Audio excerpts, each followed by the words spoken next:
What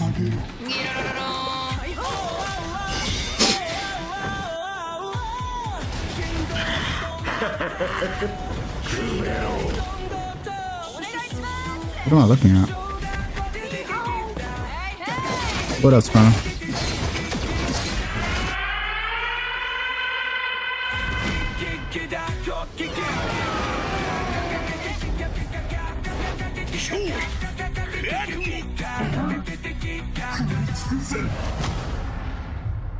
Death is only the beginning. Game's got a cool art style.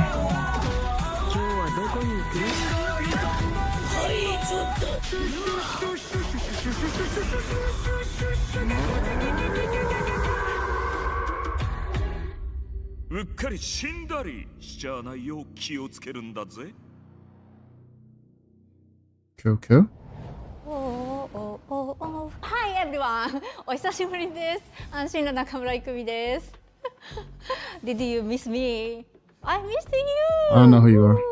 と言っても多分私のことを知らない Yes, し thank you. 忘れてる人もいるかもしれないんですけど、そうだな。見てね、お姉さんです。今日皆さんにお届けしたのは妖怪ハンターアクションゲームケムリです。Game looks like an EA game style. It does. I didn't expect you to care about this. I mean, I care about game content. I usually watch them off stream, to be fair. But I was gonna stream something. I was like, I don't like going straight into Tekken. I usually like watching something and then going into Tekken. And I was like, oh shit. Well, I watched this then. And you never know. Maybe this is where VF will show up.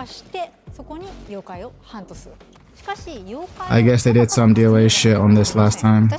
Yeah, exactly. 頂上をまとい道を狩るあなた自身に憑依してもらいます。そして憑依した妖怪のパワーを使って憑依アパレルというかっこいいアパレルをまとってスーパーパワーでもっと強い妖怪に挑んでこの世界の謎に近づいていく。ハンターは This game looks cool though. I'm not gonna buy it, but it looks cool. ハンターになります。もう一つは弓ハンター。次はシャーマン。そこで皆さんお気づきの通りマルチプレイあります。仲間と一緒に暴れて死にかけて妖怪ハンターとして So it's Monster Hunters, but it's Monster Hunter but for demons and like with actually fun gameplay. Lol. Hey Chad, from your last podcast with Mike Hollow, it sounded like you believe that Tekken 8 Direction 1 and 2 was influenced by Nakatsu, so are you somewhat positive about Tekken's future? I've stopped making predictions. I don't know. I don't know. I don't know. We'll see. Looks like a mobile game? Yeah, maybe, but I don't mind graphics. I kind of mostly care about art style and gameplay.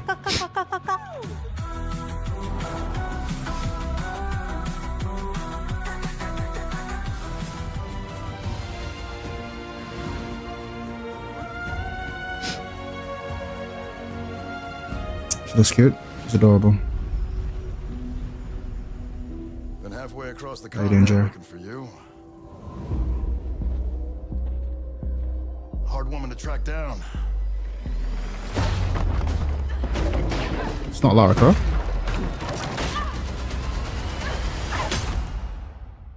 Or maybe it is. Well, you found me. Oh, it is.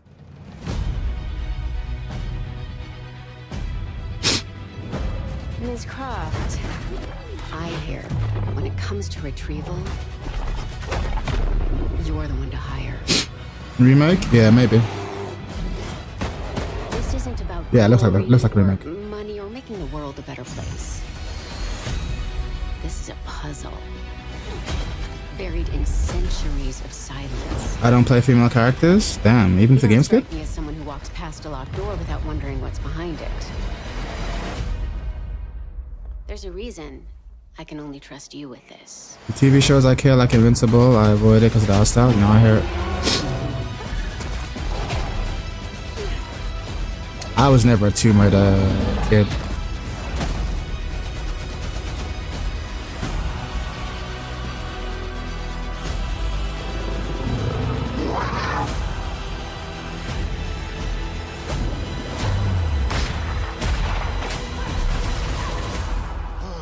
Gotta say, you captured your good side.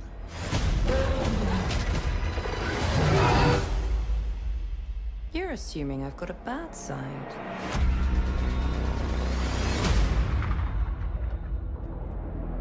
Fuck is this shit? This isn't Tekken. Lol. Tomb Raider, baby. Warcraft doesn't look good from what I remember. Oh, look right from what I remember. So, Oh, she looks about right. What's your favourite from today? I like the Alisol. What did you like about it?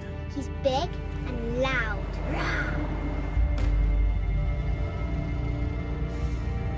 Game looks gorgeous, huh? Oh, I think my favourite is the Diplodocus. Fucked.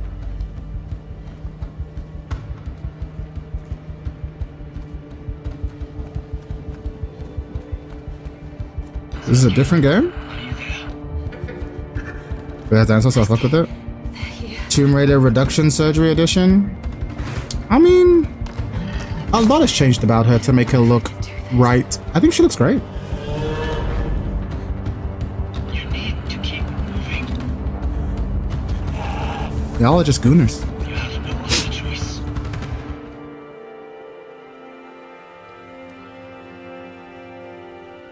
There's always a choice.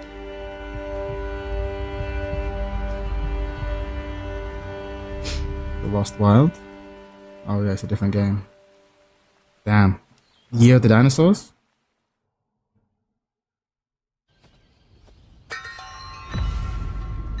Those gloves were sick.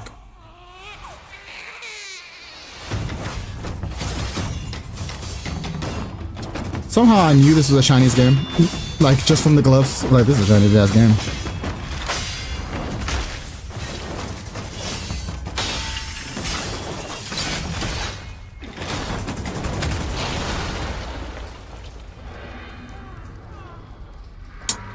Chinese games love fucking hero saves a baby.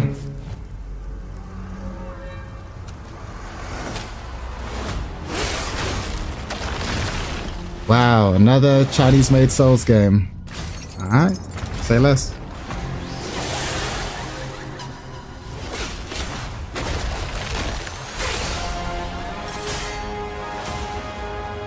Cool. Tekken 9 should be developed by... I would actually like to see China make like a 3D fighting game. Back in early Like AAA budget. S-Game first showed us Phantom Blade Zero in passing in a hotel. And we knew immediately that this game had incredible potential. Look forward to more details in a gameplay and story deep dive coming later this summer. They want to make money, yeah, sure. Next, let's head over to the sandworm-infested sands of Arrakis in Dune Awakening. And there is no money in fighting games. Survival RPG. You can fully immerse yourself I in guess the world so. of Dune. Unravel a cinematic story filled with mystery and intrigue, featuring many of the characters from the books and movies. Find the Fremen, wake the sleeper. Alone or with friends, you will explore the vast open world of Arrakis and learn to survive and thrive by unlocking the secrets of the Fremen. Along the way, you'll discover new technologies, craft gadgets and weaponry, and build a base. A of Dune operations RPG that will is grow so and expand overdue. as we progress towards It's so power and we are so overdue with Dune RPG. Pursue the path of the Bene Gesserit, Swordmaster, Trooper, or Mentat. This looks And fun. master anything from mind control. This is like a double A Mass Effect clone set in the Dune universe. I'd play it. In Dune Awakening, you can choose to play with your friends or alone in a brand new single-player mode arriving with the PlayStation release.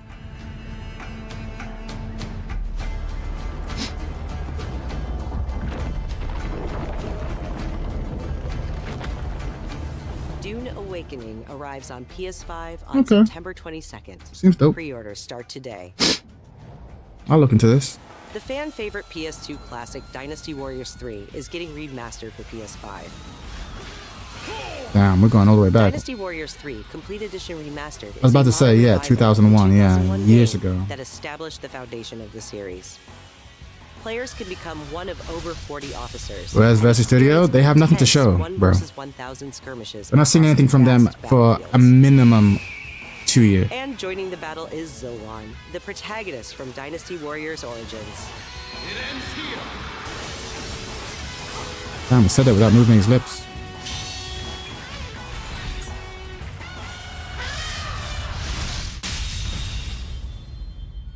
There's Nakatsu. You think he's gonna show up on Dynasty stage? Warriors 3 Complete Edition Remastered launches later this year. Pre-orders start today. From the award-winning studio behind the Ori series comes a bold new vision for action RPGs. No Rest for the Wicked is a brutal Souls-like built around skill. Souls-like. I'm so tired of roguelikes and Souls-likes, bro. I'm so tired of it. Or share with It's like friends isekai in anime. your Like, just stop it. Just do something A else. world that evolves even when you're offline. The highly anticipated full 1.0 Another release one. expands everything. Another one. Another one. No, but this one's different. Oh, a massive world. Oh, a progression system. How original. Hundreds of hours of content, Awesome. including endgame, all with Endgame content? and cross-save. Awesome. Awesome. Awesome. Awesome. Awesome. Awesome. No Rest for the Wicked sold. launches on PS5 this October and is available to wishlist now. Up next, let's check in with Capcom for an update on Onimusha: Way of the Sword. Onimusha. I never played Onimusha back in the day. Do well to follow his example. I thought you'd see the appeal, Musashi.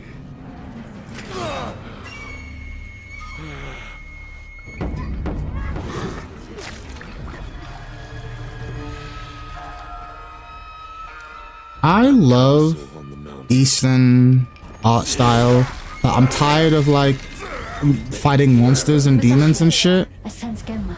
I want to fight people. Prepare yourself. No ordinary Genma can move like that. I doubt this area was designed to welcome visitors. This is how I know I'm old. I see all these games and I'm just like, yeah, but I've played this though. Like, maybe not this one, but I've played these like action games. Miyamoto Musashi, the fool who seeks strength yet rejects the power of the Oni. Yeah, I don't like that pronunciation of Oni. You shame yourself. Although it's probably more accurate. Witness my might. If you live by the sword, fighting is everything. Where's Bloody Roar? In the bin where it belongs. Will you swap the sword for a trowel? Like hell I will. Am I crazy or are all these trailers like all hitting the same tone? You're going to start taking human souls. If human souls are what it takes. Musashi, if that's the path he walks. My theory on Tekken 8 Season 2, they mass released all the additional moves per season, which they should have released gradually over the upcoming season because games not sold well. Yeah, I kind of agree with that. I feel like Season 2, all the changes in Season 2 were made before the game came out. In return. Then get going. Onimusha. I don't know if they were going to gradually dip them out. I think there was always going to be Season 2. But I think they made 2 seasons worth of content before the game came out.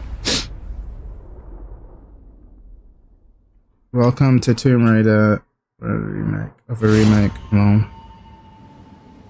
While I agree, want games to be forever We can't wait games. to get our hands on Onimusha: Way of the Sword this September. But you won't have Season to 4 wait might long not to be try it guaranteed. yourself. Yeah, exactly. Here's one more update from the Onimusha team. Another one. I like her glasses.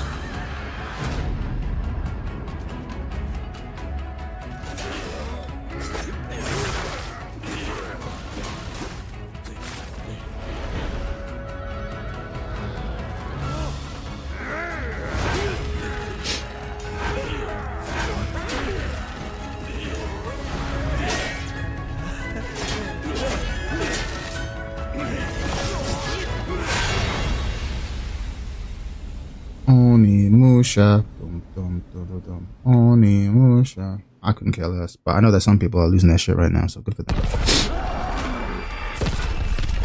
More demons and shit. Lame.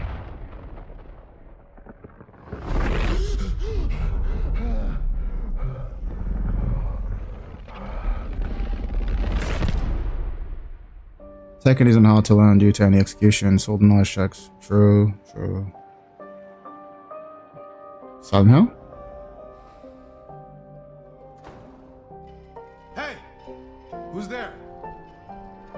Silent Hill with a Are you there? Silent Hill with a black protagonist. It's gonna fail. The chuds are gonna hate it. Please say something. Where did you go, Simon? Can't make a game with a black protagonist or it's woke. Them's the rules. I don't make the rules. With a horror game, I'm scared. Lol.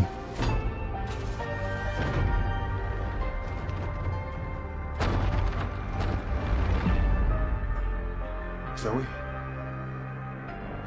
I'm sorry, Zoe?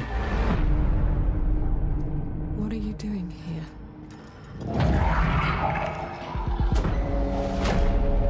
Oh, the hill's silent?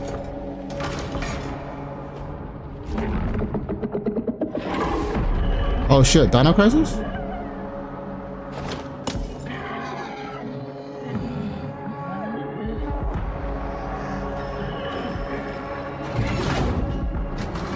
Really is Year of the Dinosaur. There's more of them. Was there ever a 28 Days Later video game? It should have been. I'm so sorry.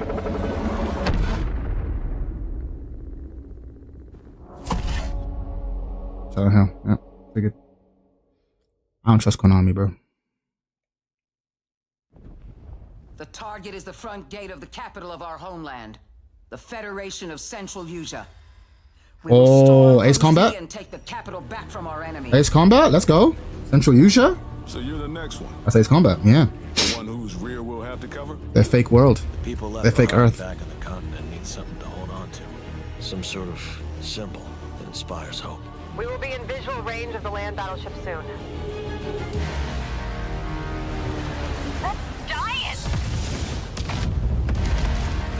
Enemy artillery intensifying. Damn it. Where's Wings when you actually need him? All units return to base. That weapon is ridiculous. Why would you make a land tank? That makes no like that big. What? That's where the Wings of Thief comes in. What? The legendary savior. Might as well make a Gundam. DD wants the legendary savior to get as much publicity as possible. The more exposure, the better. Cannons firing.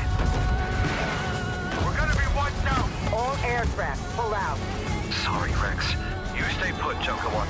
Above you flies the Wings of Thieves. No harm will come to you. They need to make Ace Combat Flat Earth Edition? Yeah, basically. Sky, everyone. Hope is within reach. The Terminus fingers. What, the imposter? Sharing information isn't always about telling people the truth. Hope's all we can offer, right, Joker One? It's an ambush. Shadows. Just as planned. We dangled the bait and Wings took it. This looks fun. Would you please? Green fight. Okay, this trailer at least feels different to all the trailers we just watched. Hang on.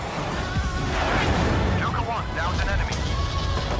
You never ran away, did you? Here we go, Rex. Come on, Ray. Let's go, Rex. These skies belong to you, Rex. Go take what's yours. Wings of Thief. Alright. Alright. I'll check it out. I'll check it out, Ace Combat. I'll check it out. Rise above. I got time for this. 皆さんこんにちは。エースコマットシリーズブランドディレクターの河野です。お待たせいたしました。エースコマット8ウィングスオブシーブの発売日は2026年10月2日。アーリーアクセスは9月29日になります。今回の映像では皆さんがエースコマット8で直面する出来事を一つ一つのカットに意味を持たせて約2分にギュッと We will have VF trailer, maybe. 自在に空を飛びドッグファイトの興奮を味わいながらドラマティックな英雄体験ができる。他にはないエースコンバットだけの空はもうすぐそこに広がっています。加えてもう一つお伝えしたいことがあります。こちらの映像をご覧ください。Did you know there are 3 kinds? Oh shit! 3! Oh, 0, sorry. Ace Combat 0. Wow. 今回エースコンバット8ウィングスオブシーブには Okay, that could be ダウ fun. ンロード版はプレイオーダー特典として Digital version of 0? Okay, that could be fun. 特典としてエースコンバット0ザ・ベルカンウォーの移植版がつくことになりました。 That's pretty ぜ cool. ひ8と世界を同じくするストレンジリアルの世界をもっと深く楽しんでください。お知らせした通り発売まではあと少しです。出撃の準備を整えてお待ちください。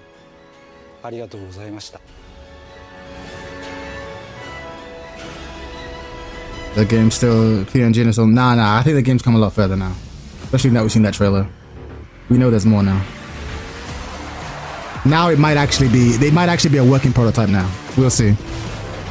But my days of saying it's a PNG is over. It might be real now. Not finished, but a prototype. It might actually be a game.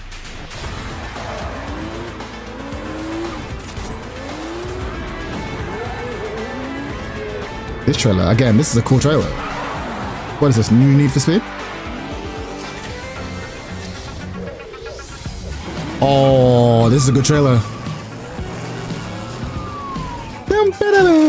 Knight Rider video game? Ain't no way. Burnout? Stuntman? What is this? Stuntman? Burnout? Might be Stuntman, you know. Can't play VF later? Sure. Stuntman or Burnout?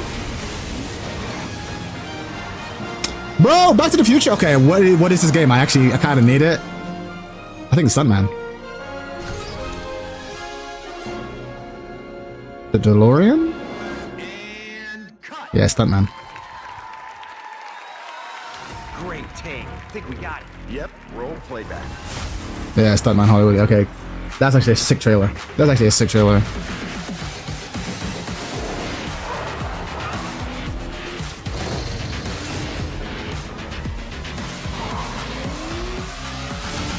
I used to watch Back to the Future. Doesn't he end up kissing his mom or some shit? Yeah, it's super. It's really good though. It's really because it's really funny because it's creeped out on purpose. You're like, because she has a crush on him because he doesn't know. She doesn't know. A beast out here? Are you drunk or something? Do him up and show him out. But he's still weak, so be careful. What's going on?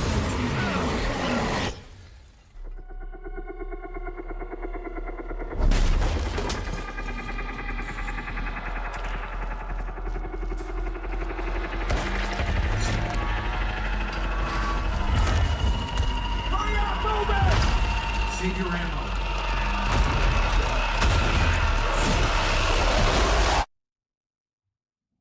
Die. All I know about is Lego Dimensions. Oh my god, zombie game. You're tough.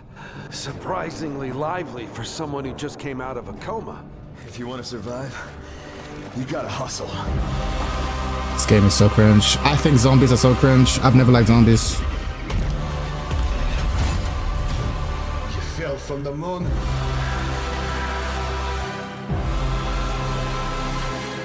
I will help you, but you must not go there. Outlast, maybe? Yeah, maybe. I'll take my chances. Turns out I'm a lucky man. Outlast, Metro. You'll find nothing there Oh, that's creepy. but death.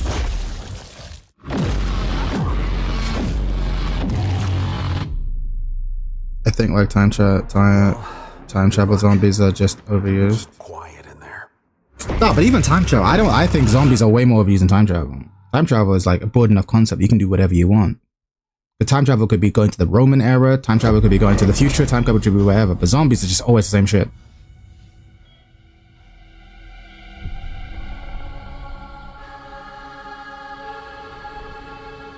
Something is coming. I have to go. It felt like an earthquake. It's Alan Wake. But it was just a paperclip It's Alan Wake. falling off a desk. The tiniest tremor before the main event. Jesse. I know what they put you through. You never had a chance.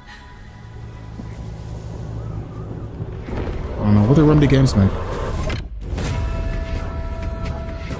2 days before the Oh, Control, right, yeah, not Alan Wake, Control, yeah, appeared in fair. Manhattan.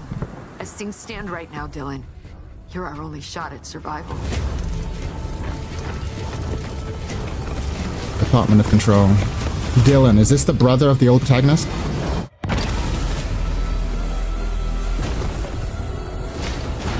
You are not FBC. You're not even fucking. So what do you think of Eldritch Monsters? Eldritch Monsters can be more interesting, but it depends on if they lead into like the body horror or the actual cosmic horror. It was a way out. A lot of the time, Eldritch Monsters end up just being zombies by another name. I'm like, okay, that's kind of dull.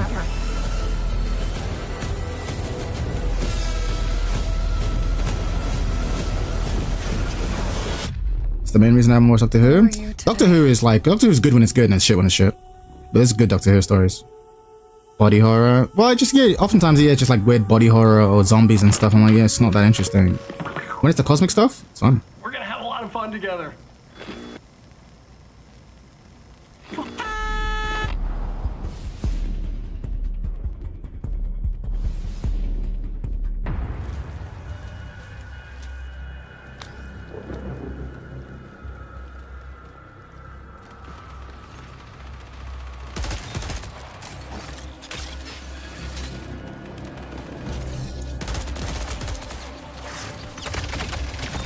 Oh god, I've still not seen still waiting to have my socks blown off. Maybe I'm just too old. Maybe I'm just too hard to impress. For those without eyes to see, the canvas, blank and vast. Secrets buried in shallow graves.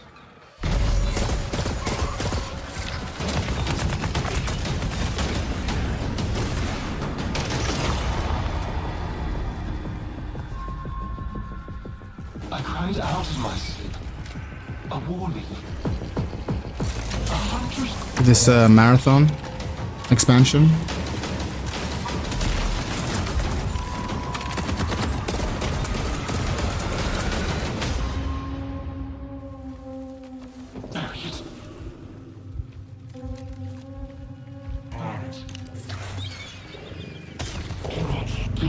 What do you think about mind flayers? They're not my go-to villain. I don't think I've ever used them in D&D, to be honest. They're interesting, but yeah, they're not my flavor of villain, to be honest. Because even though they're interesting, more often than not, they are just body horror. They're just like, they're gonna suck my brain out of my head! I'm like, alright, cool, well. How different is that really from just cutting my head off?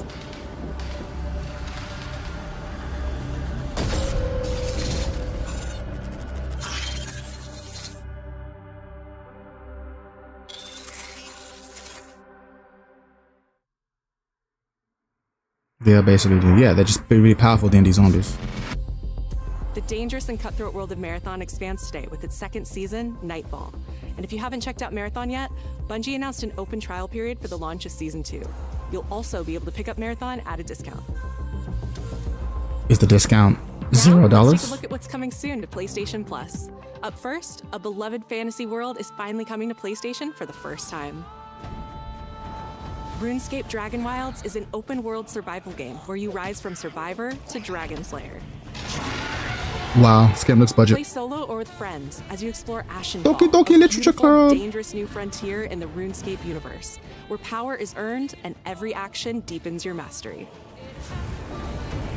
With magic at your command, cross deadly terrain, mass forage in seconds, uncover hidden paths, and outmatch brutal monsters. Craft stronger gear, master magic, melee, and ranged combat. Magic, melee, and ranged combat. Build a home together, farm the land, and fish the waters. Make it yours. RuneScape Dragon Wilds arrives day 1 on PlayStation Plus later this year. It's a no from me, but I appreciate the offer. Next up, here's a preview of games coming to the Classics catalog over the next few months. Let's see. What the fuck is this? Battle colorful enemies with musical instruments in Guitaru Man, one of the most stylish rhythm Oh, games. Guitar Man, I have heard of this.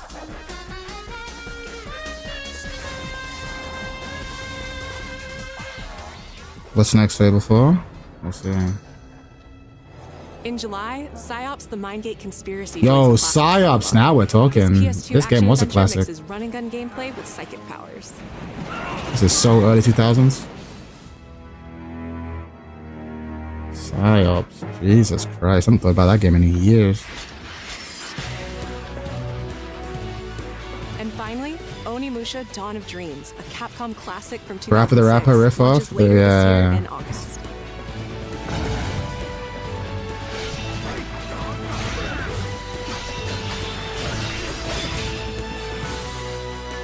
I mean, hell, if they're free with PS Plus, they don't have to look that good. PlayStation. Lol, it lags in the trailer, it's authentic. Nakashima Island, haunted by dark stories. Our goal, confront the evil, corrupting paradise. This is Dead True International. Thanks. Come on, let's get a photo together.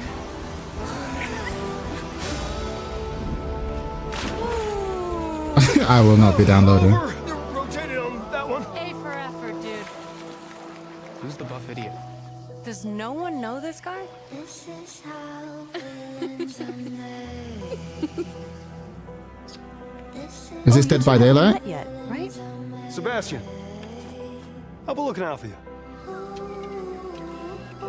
I kind of like these games, I'm not gonna lie. The Dead by Daylight games are fun. Has been shut down for decades, uninvestigated, untold, until now. Oh, sorry, not Dead by Daylight, it's Until Dawn. Did you hear that? Nate, are you out there? Oh my god. We gotta go. See, not being funny, this is how you do a horror trailer. You don't start with the horror, you start with normal, and then you go into horror. Because I'll be honest, that shook me. I was like, oh shit. Genre switch. The mind. We're gonna have to jump! There's rocks down there. Jump alone. Oh, he's dead. Oh! Oh no! Okay, this game is. It is Until Dawn. Alright, this game was alright. Alright, I'm about to check this out. Okay. That was that shot fucked up, bro. Alright, Until Dawn 2. Sold, bro. That's how you do a horror trailer. Director at Firesprite Games. Fuck. You enjoyed the first look at our brand new installment of Until Dawn. In Until Dawn 2, a successful crew of ghost hunters who fake all their best. I would intentionally let them die. I would have, when they gave me that choice, I was like, I love games where you have to make choices and there's a time limit. That's my favorite trope. And there's not enough games do it. They give you like all the time in the world to make a choice. Like, no, you gotta choose now. Now. I love that. Because I would have been like, I'm jumping alone for that reason. Because I didn't. Oh god. Details about this very soon, ahead of release in 2027. Thank you. Oh man, she killed him, bro. She fucking killed him. Oh man. We have one more game to show, and it is something special. This is a brand play that game. Pick one guy. Play together. Might go. We'll see. We'll see. So turn up the volume, sit back, and enjoy. What are you watching?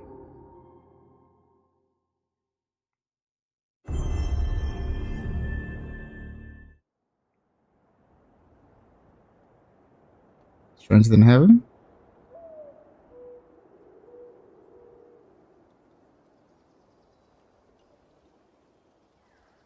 What up, Evasive? Dope trailer. Black screen for a bit. Anything good get announced? Not really. There was a good Stuntman Hollywood trailer, but that was mostly just hitting my nostalgia buttons with like Knight Rider and the DeLorean from Back to the Future.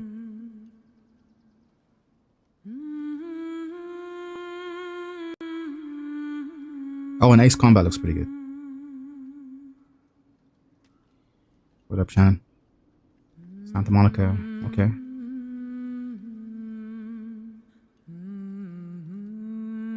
Is it God of War? I don't know.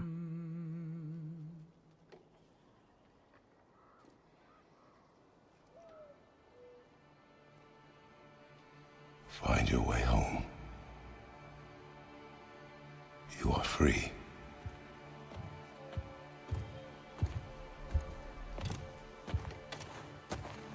Yeah. Looks like Kratos.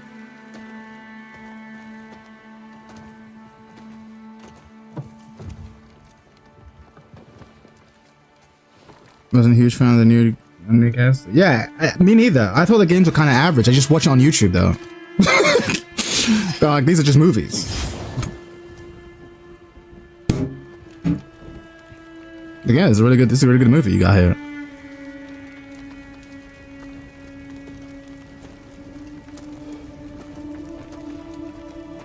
The gameplay is what matters most, though. Yeah, but the gameplay is just like whatevs. It's so I feel like it's average. It's not doing anything new. But I just watch the story. I'm like, that was great.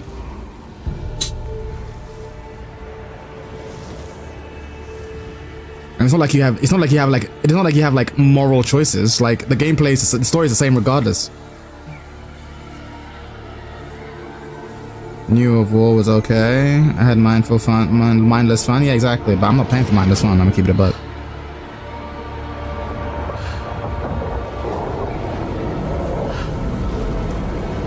So this Goddess of War.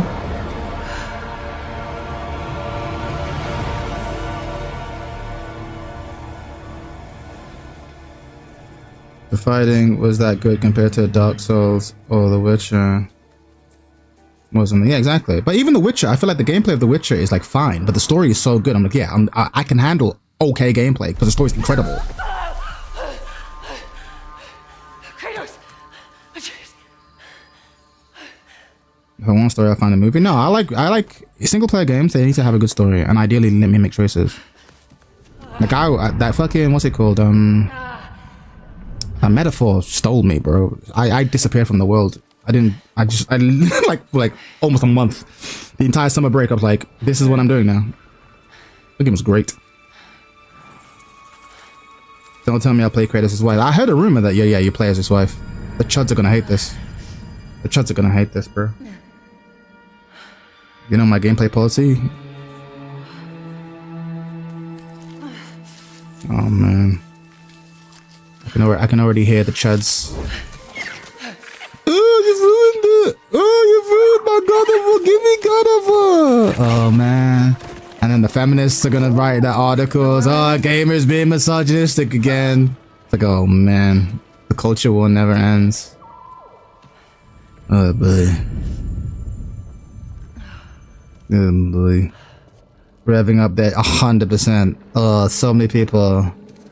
So many YouTube comments, content. Oh, this fucking ruined. The Goddess of War is gonna be shit. It's the agenda. It's the message. Critical Drinker's gonna make a video, and then the feminists are gonna make their counter video. Content's gonna be made. People are gonna get paid. Rent's gonna get paid. And the rest of us is gonna be like, who cares? The game's mid.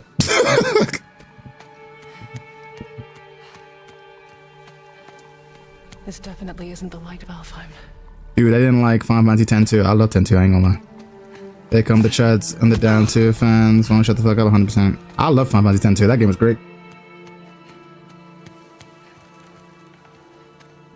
I will defend 10 2 with my life, but it was so weird because it was so different from 10.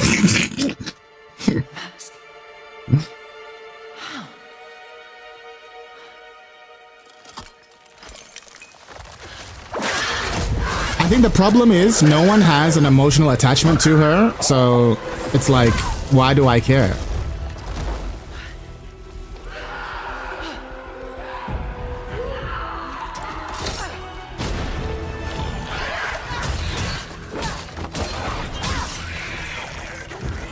What was it like? Never played 10 or 10-2? 10 is my favorite Final Fantasy game. I think that game is gameplay is so much fun, story's incredible, music's incredible. It's one of my favorite video games of all time. I loved it. 10-2 was completely different. It was like this, it was action-based, not action, it was still a turn-based game, but like you had a timer. The tone was completely different. It was like Charlie's Angels action rather than like epic fantasy.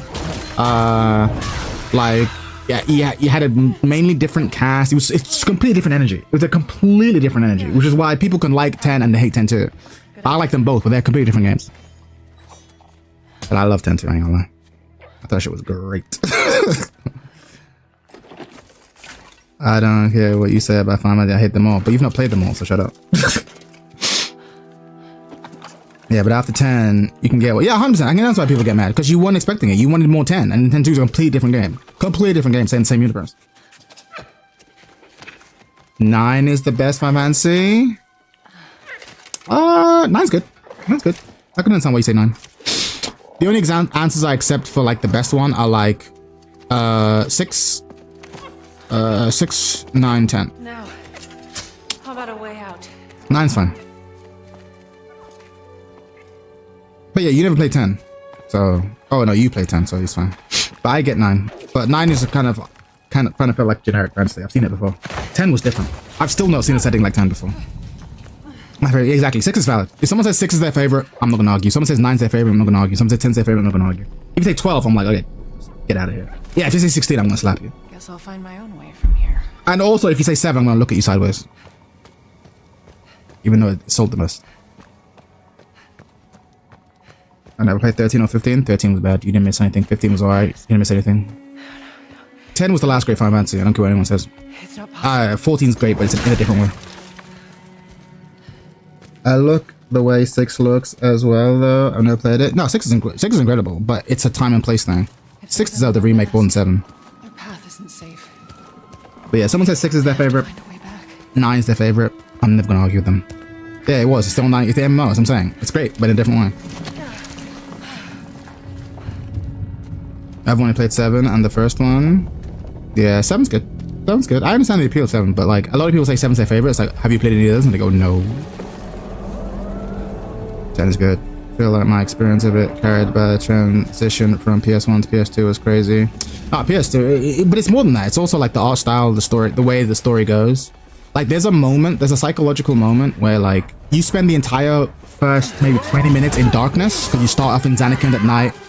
And then when you eventually teleport to Spira and you come out the water, it's like powerful. It's like really powerful. Like it's so well done. Like, it's directed brilliantly, written brilliantly. Mount the gates. The gateway is closed. I'm so bored with the trailer, I ain't gonna lie. Did you play Tactics once? I didn't actually. I played a little bit, but I never finished them. I hear they're really good as well.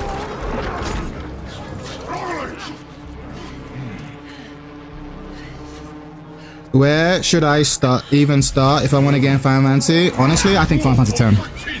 Because it still holds up. Final Fantasy 10. Because they're all different, by the way. You don't have to... It's not like a series where they all continue. Every Final Fantasy game, for the most part, is a completely different game. So you don't have to, like, play 1, 2, 3, 4. Just go into 10.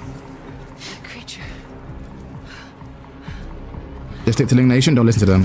Play 10. 10's great. We Asian now. Alright, cool.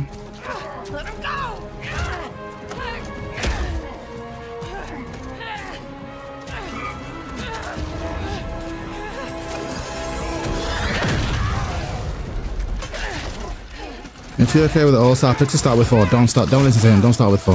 Don't start with 4.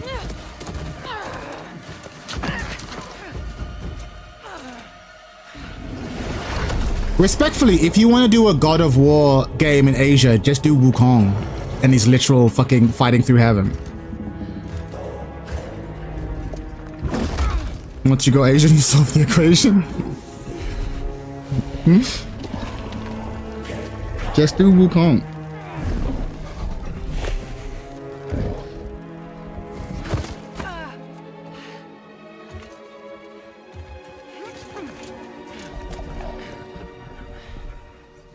Or is Mad Edgy? It is. 10 is... I still think 10 is the best story they've ever produced. 10 is so good. 10 is so good. Not gonna lie, the trailer's a bit dry. It's super dry. The problem is it assumes we care, but they've not given us a reason to care.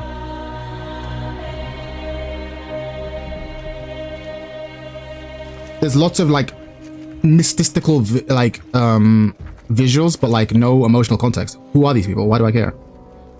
Is this actually China? No, they said Mongolia, so I don't know. I don't recognize these gods.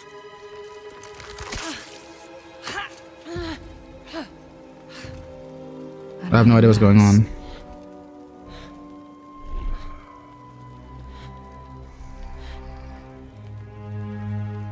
this is important to you. I wonder, do you think this could set you free? This shit look like Incan or Mayan though? Yeah, true. Oh shit, that hook was solid though. You touch me again, and I swear, I will kill you. Do it again. Would you like to see how hard it is to die here, Godly? I can show you. Oh, not the left. Not the left. Keep me here.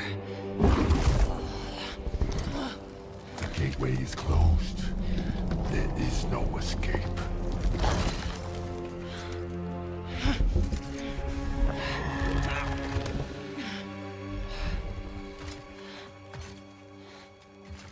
I thought you left, bitch. Resisting the truth will only make this more painful. Are you gonna play the new Onimusha? Nah.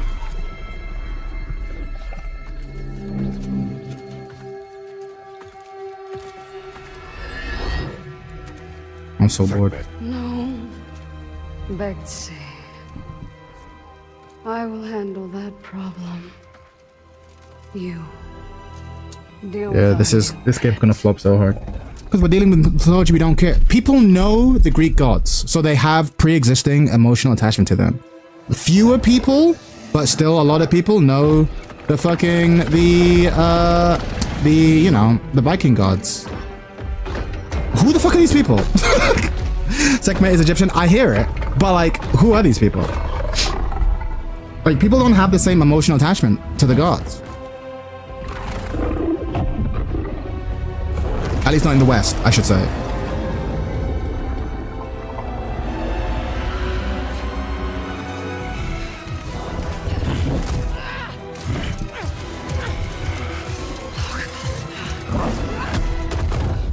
Are these guys Aztec or something? I don't know.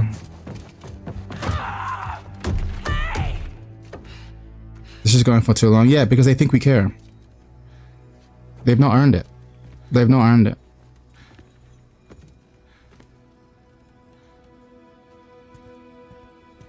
Okay. I think they're gone. Just be careful. Gelatinous cube, huh? Fresh air. Oh, you're different. You're a cube. Talking. You know what? It doesn't matter.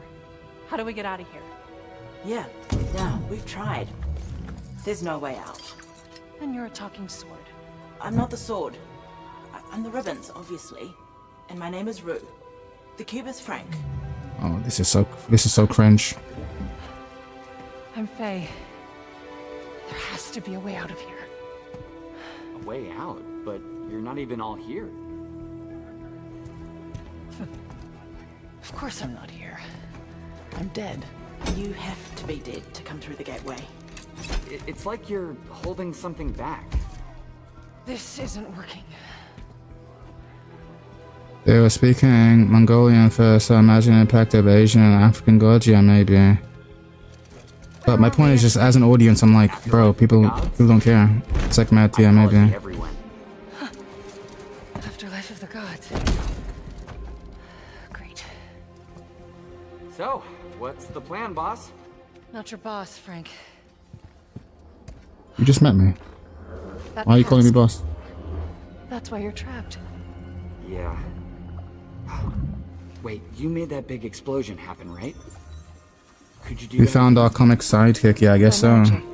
Yeah, I already lost the plot. Here. I feel wrong here. You want out, right? Yes, I'm in We all prison. want that. We definitely do. This dialogue is so cringe. Faye. They are not you speaking need like to accept gods. it. All of it. You're dead. I'm booing. Yeah, I'm booing too, because I'm a chud. Simple. Focus. You're here. Focus. Push in the L6. Push in the L3 stick. Oh, R2, my bad. But what Press if X, I need to be somewhere else? press X to believe. Then focus on what you do need. Press X to believe in yourself.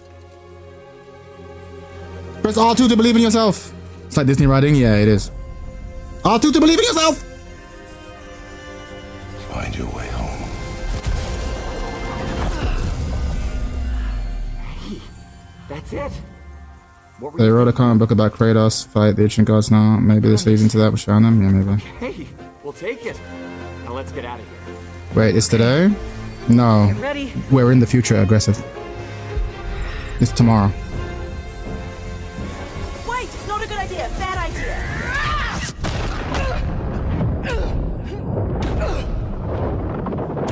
Realm Master Geek Gods, like 1 and 3. Did I just do magic? I just do freaking magic? Oh man. As a millennial writer, I apologize for millennial writers.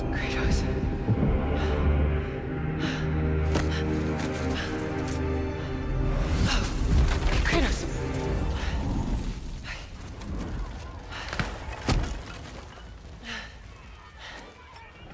Oh my god, I didn't know you could time travel. Neither did I, bro. Neither did I. I found out today. Or should I say, I found out next week.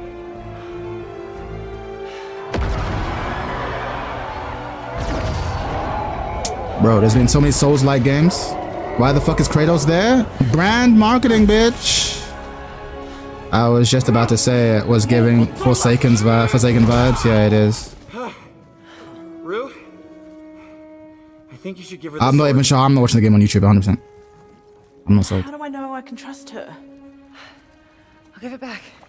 I promise. Okay. How long's it been? I don't know, probably about half hour. I came late myself.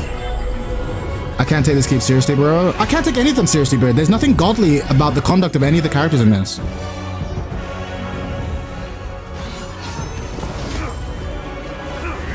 This is like a cringe, something I find really cringe when just like supposedly godly characters just act like Marvel superheroes. I'm like, okay, well, to be fair, Marvel can't set the bar, right? Why is there a fucking slime cube? Great question, aggressive. I'll give you an answer when I have one. You need to get out of here. Not until I get you out. I don't need help. Here we go, coming up behind. Gelatinous cube. This gameplay looks so dry, bro. But then again, I've never been a fan of the God of War games gameplay. Had this in the first half as game. Bro, you didn't even have me in the first half. I ain't gonna lie to you, bro. You didn't even have me in the first half. I was like, yeah. I truly hate that they aren't talking in a formal, polite manner. Yeah, or in an elevated manner of speech. Like, I half expect them to give each other high fives. Like, I think like gods should speak in a timeless manner. Got an idea on opening that cage. Hey, kid, get ready. Hey kid, get ready. Boom. Come on. No, I got a promise to keep. Fine, but lady, that sword, it's more than you think. Had this it on the is. fence in the first half, yeah, exactly.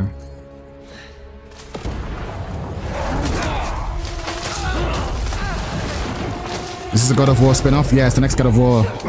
Goddess of War. Are y'all ready? I will kill you. I will kill you. Don't make promises you can't keep, Gotham.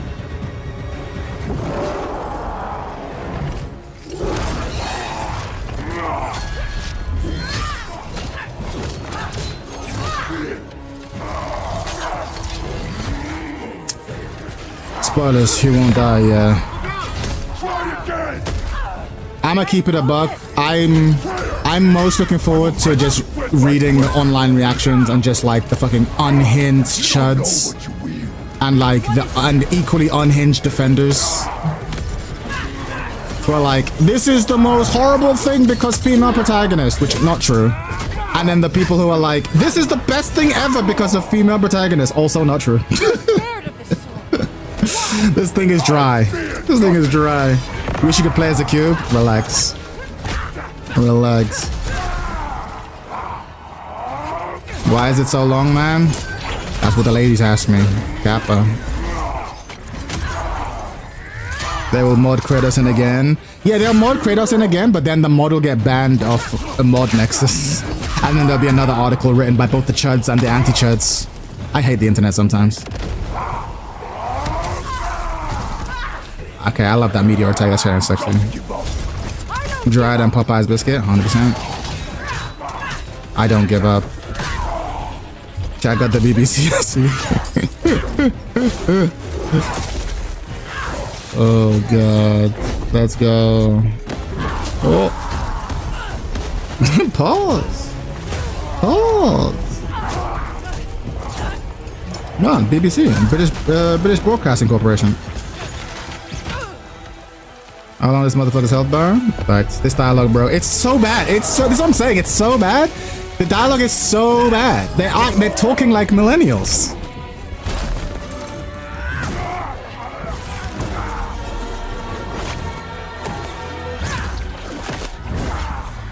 Yeah, exactly. I paid my TV license.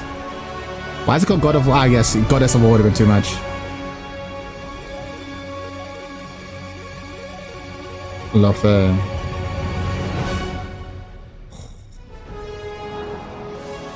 Bro, this is going to get flamed online, and I want no part of it.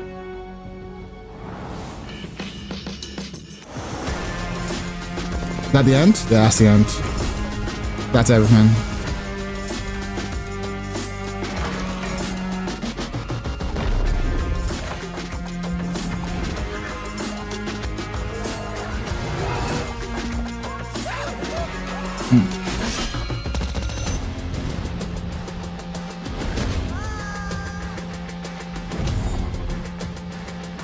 No From Software then? No, nothing. No Virtua Fighter, no From Software.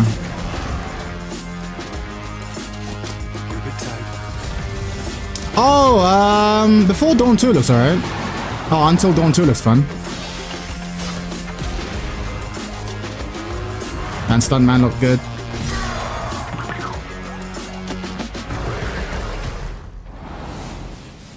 So we're done, right?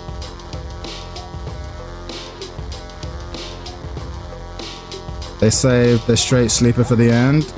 Morning, Chad. How you doing, Books? Magneto. I still have hope. The other shows this week or something? No, we'll see. PlayStation.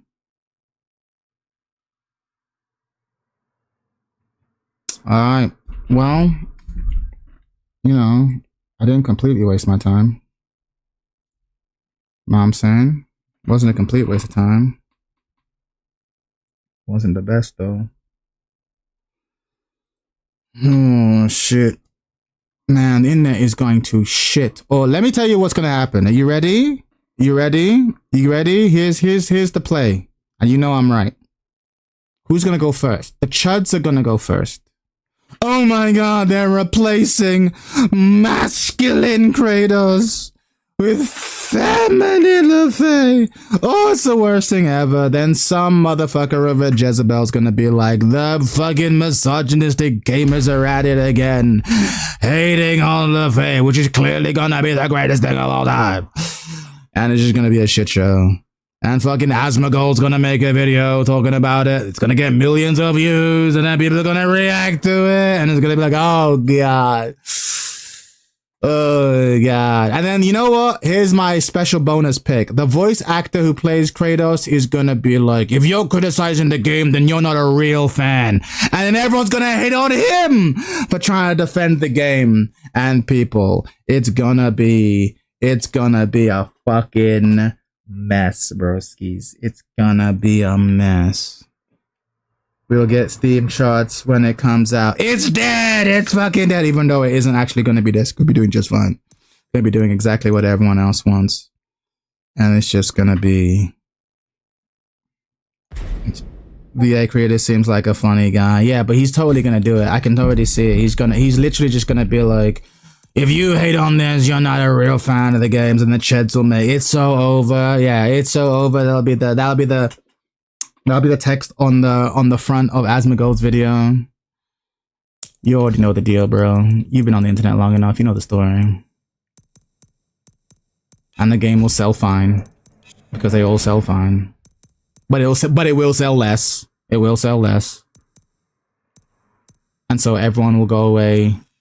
Everyone will just go away with their own conclusions.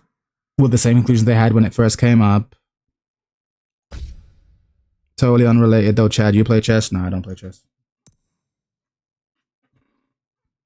And it's just gonna be a shit show. Devil May Cry 6 coming with Elder Scrolls 6. Savage. Yeah, Elder Scrolls 6. I don't even know if I want an Elder Scrolls 6, bro. I'm so done with that formula. The Fallout Elder Scrolls formula. I don't trust these motherfuckers. You, Leo? Yeah, I'm here to ruin your people's days, bro. It's over. We're so back. That's it, bro. That's what you gotta do. Once your channel gets to a certain size, that's all you gotta do. You just make a video called "We're So Back." Everyone clicks. Money gets made. Oh look, I see a sacrifice on the screen. This motherfucker.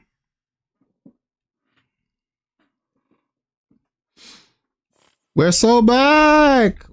It's so over. Oh no. I picked the wrong side. No. Well, you know what? I probably should practice my weak side.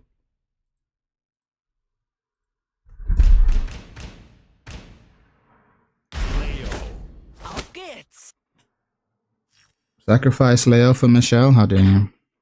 Never. It's Jova. We're Barack. 100% Barack. Keir Starmer's Downing Street have drawn the What the fuck is this? Oh, it's Connell Times about Selma. What the fuck? Why are we talking about Keir Starmer? Get ready for the next battle. What about your Leroy? Fuck Leroy. It's over. We're so back. Content creator cycle. I start doing that. Well, I can't wait till I'm so big that I can just make videos that are just called "It's Over" and "We're so back." Fight.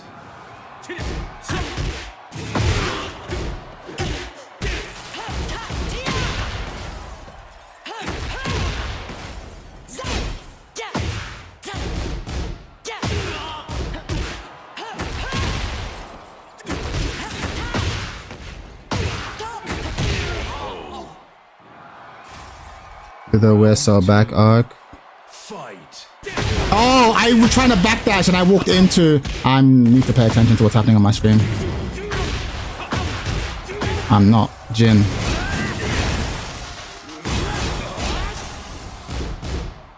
I didn't duck 'cause I'm a scrub.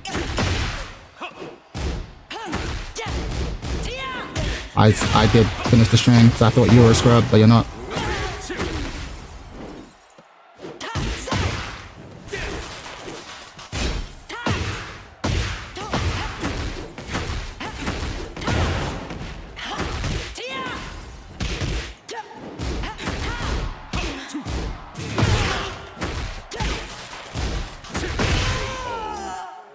Down two. I can't react to down two in this ping. You're lucky. You got a whole new unreactable low. Oh, you lucky. Oh, you lucky bitch. Same idea. Same idea.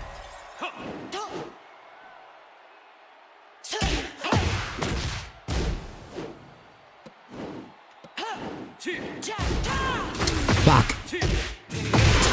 Oh, unreactable low. You cheating fuck, bro. You cheating fuck.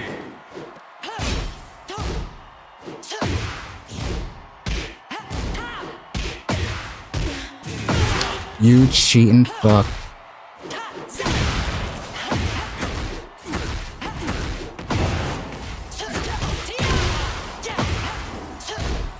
Fuck. Fuck!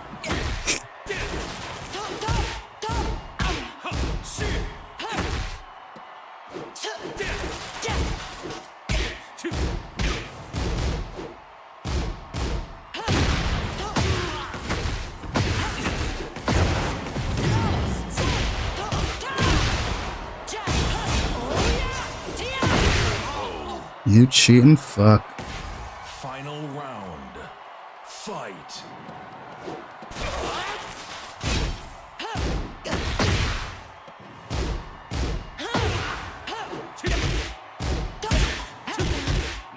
Ah! You cheating fuck.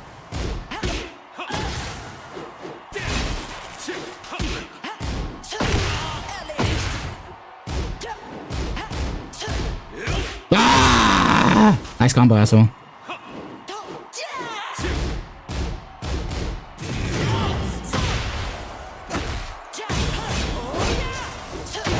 Nice. Ah! Y'all both cheating. What do you mean both cheating? I can react to down 2. Normally I can react to down 2. That's some cheating ass shit. He got a new unreactable low. That's a cheating ass shit. So now I have to play him as if he has a fucking weak hell sweep, which he also has a good version of. Round 1. Alright.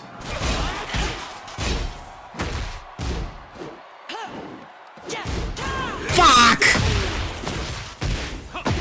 Dang. Can't hit confirm that. But you know what? Real men playing like.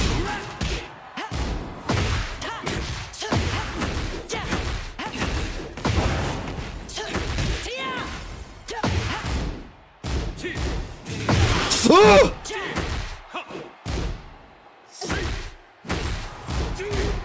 I didn't duck that. Oh! I blocked that!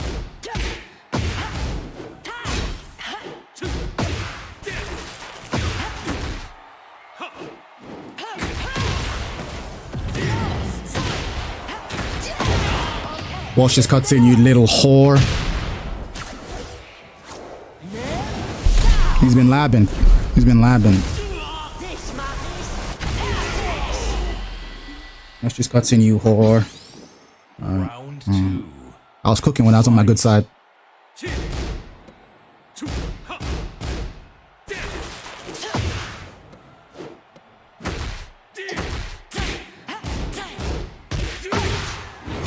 Oh. Ah!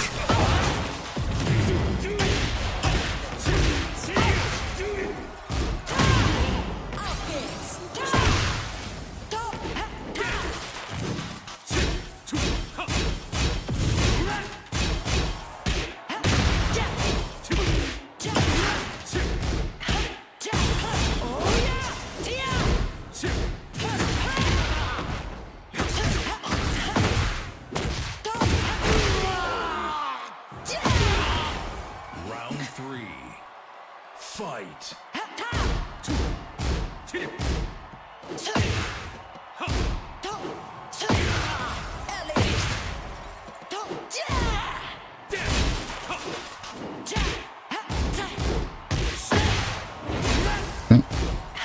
Oh, that was sidestep electric was sick. That combo was less sick. Ah! Oh, forward.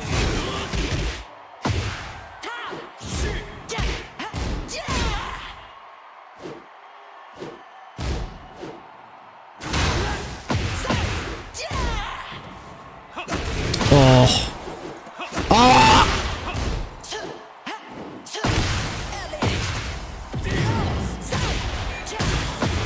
Let's go. Let's fucking go. Gotta warm up. I gotta practice more on this side. I feel so uncomfortable.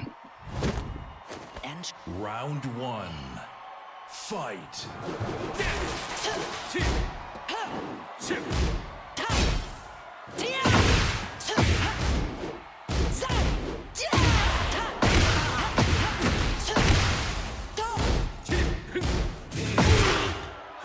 Ah! Blocked that offline.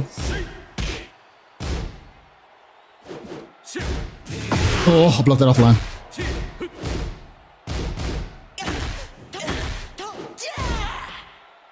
I blocked that offline.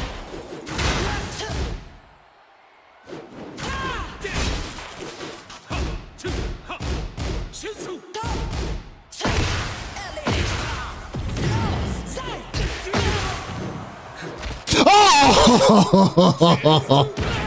Oh, you cheating ass bitch. Fuck. Alright.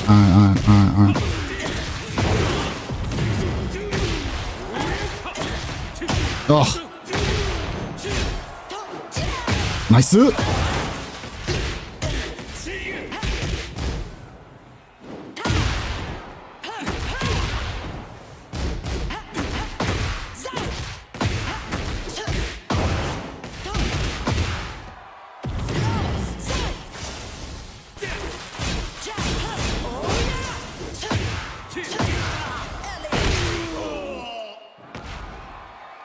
Round 3. Fight.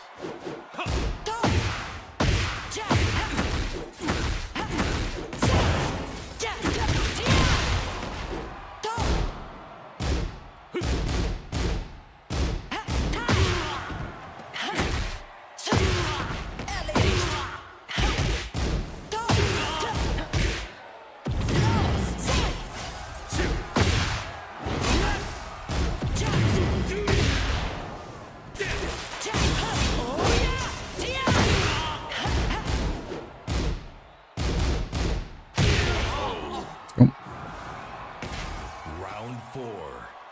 Fight.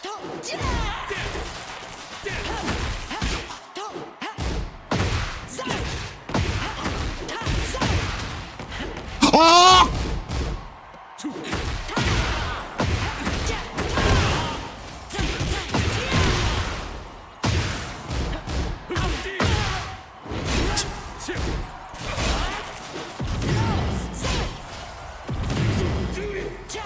Oh!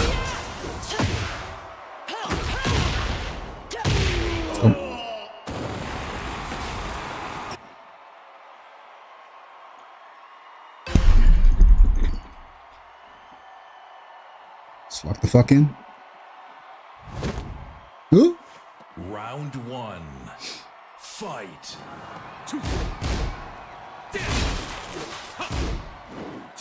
You bitch. You double bitch. You triple bitch. Oh, you quadruple bitch. You couple bitch. This lag abuse. Oh. Alright, what about you? Oh, you can do it. You are a lad king. Ah! Ah! How do you sleep at night? This is why no one likes you fucking Jin players, bro. Oh.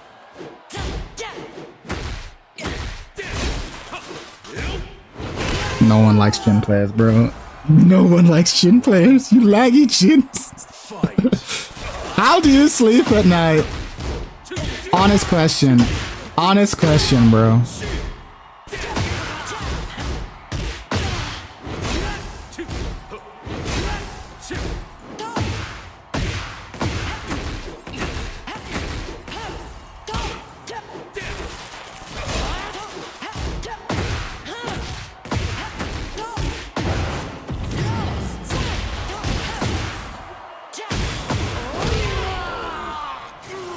Probably sleep very soundly. Fuck all of y'all. Fuck all of y'all.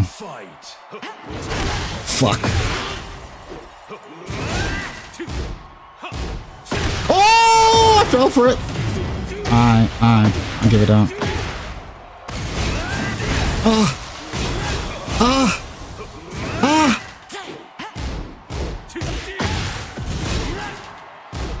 Ah! Oh, you son of alright.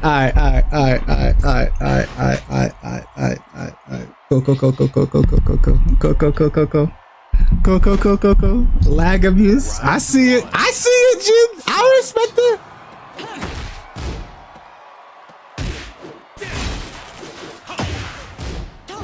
Oh, can't do that. Oh, okay. Fuck. Alright.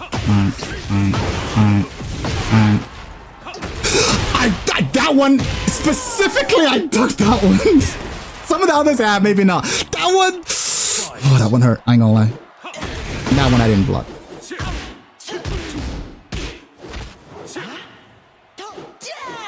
Oh, good shit.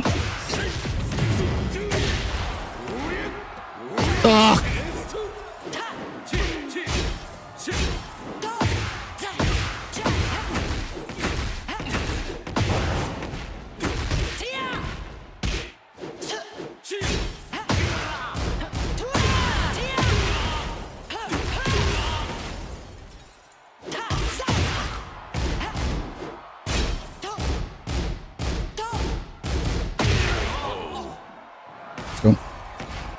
Round 3. Fight.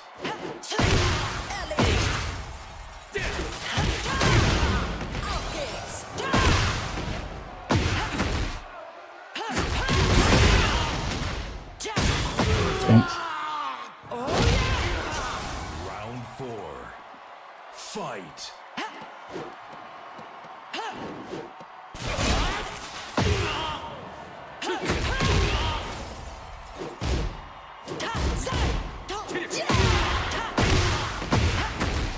Now you might be wondering, did Buck just dodge a fucking... You might be wondering, did Buck just dodge a dick jab? And to that I say, don't worry about it. To that I say, don't worry about it. Don't worry about it. To that I say, don't... To that I say, don't worry about it.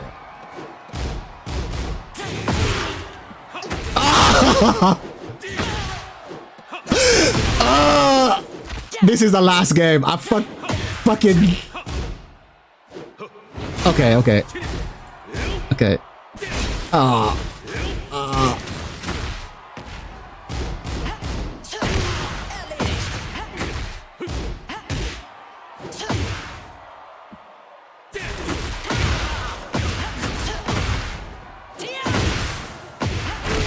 Let's go. Don't worry. Buck. The Buck 9000.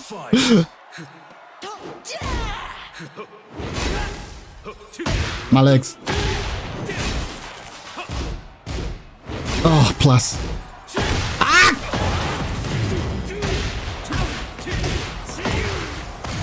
Ah! Plus.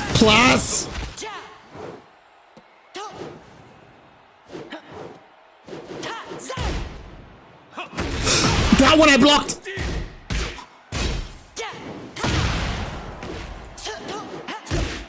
That one I blocked! No one's gonna believe me. I blocked that one. 3. Fight.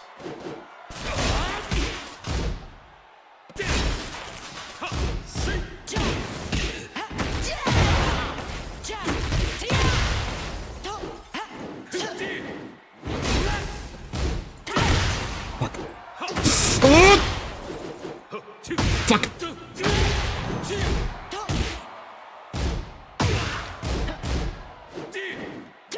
Fuck.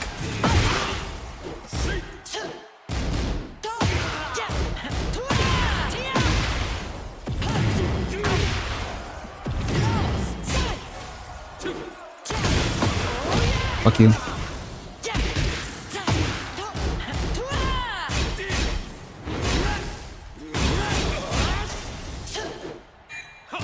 Oh yeah! Suck a dick. Suck a dick. Electric that, you whore. Nice crouch, asshole.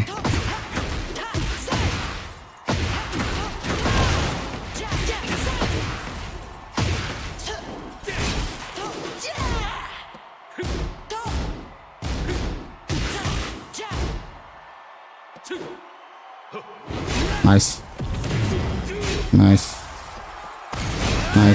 Plus. Nice.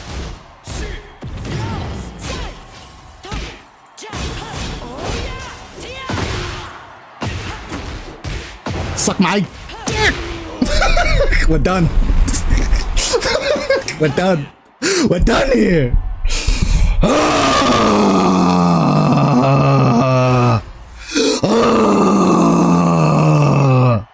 You gotta hold that.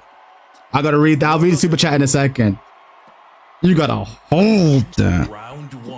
Weaker writers. It's true. I had a lot of opinions about writers. Ain't no way Jin talking about bullshit. Ain't no.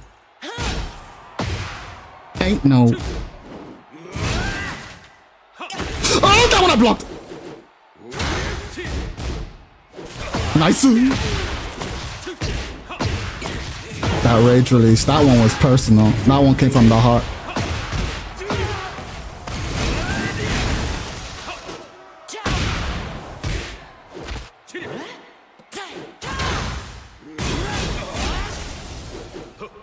my legs. Fuck it. Hope you like cutscenes, bitch.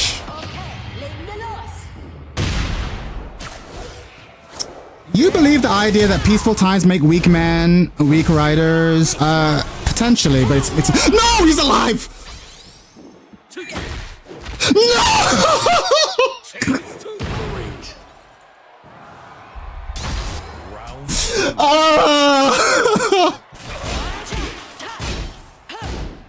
I hate you so much. I hate you so much, bro.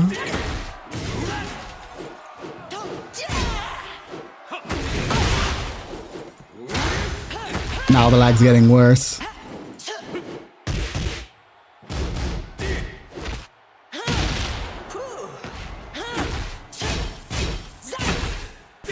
Oh! That was a counter hit, I ain't gonna lie. Oh!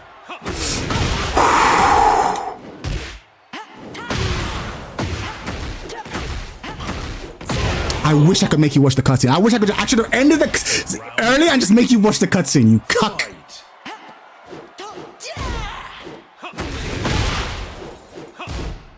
Ah!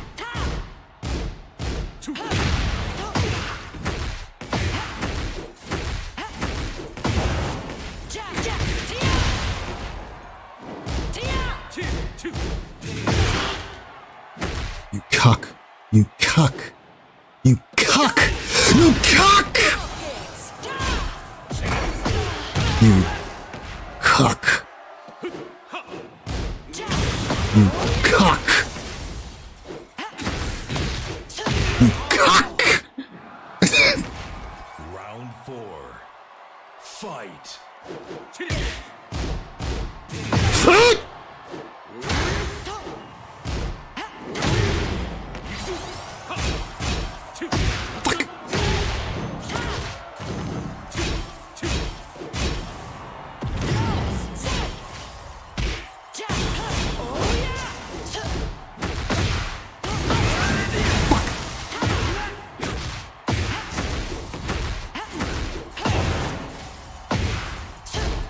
He's seen that before. He's watched the channel. He knows. He knows. He knows. Alright. Fight.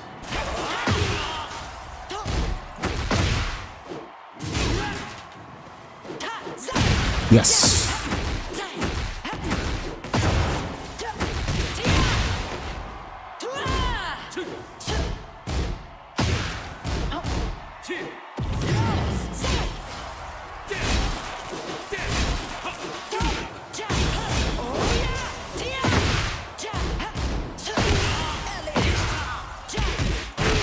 Hold that. Hold that. Hold it. Take it home with you. Study it in the mirror. Oh yeah. The cream of the crop rises to the top. Oh yeah. Oh yeah. You're gonna have to hold that. Give me Brian. Your Brian has to wait. Get your Brian to the back of the queue, boy. I'm done. We're done for today. You're gonna have to go away and practice, son. Oh, yeah. I'm done. We're done. No more games. No more rematches. It's over for you. You're gonna have to hold that, son. Oh, yeah. You were trying to hit me with that online laggy cheese. You were trying to hit me with the snake edge. And I said, oh, boy. I ain't taking no snake catches. And I was like, oh, you're gonna hit me with the down twos. And I said, oh no, those down twos, I couldn't handle them. And I said, you know what? I don't care if I can't handle them, because I'm the best. I'm the macho man. I'm the macho man. I'm the cream always rises to the top. Oh yeah. Nah, GG, that was fun. Stressful but fun. Oh yeah, macho man.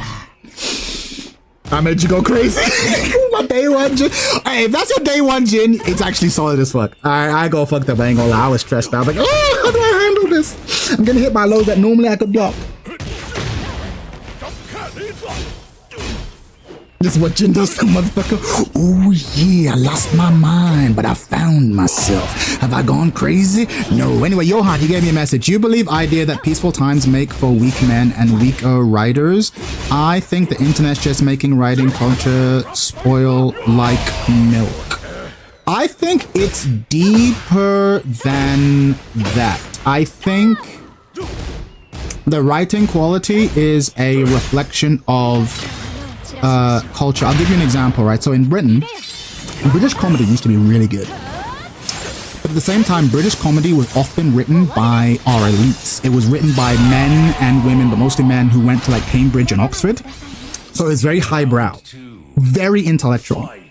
But there's this sense of like, because we don't really like, we didn't really like that. So it's like, no, we want the common man to write things. We want everything to be quote unquote relatable rather than aspirational. I think that's the thing. People don't like being told that they aren't perfect the way they are. People don't like being moralized to, in terms of moral senses. So I think I'm kind of yapping. I know what I'm trying to communicate. I don't know how to communicate it, but I think the writing quality has gone down because we don't aspire to greatness. Everything has to be relatable. So everyone has to talk like people that you've met in real life.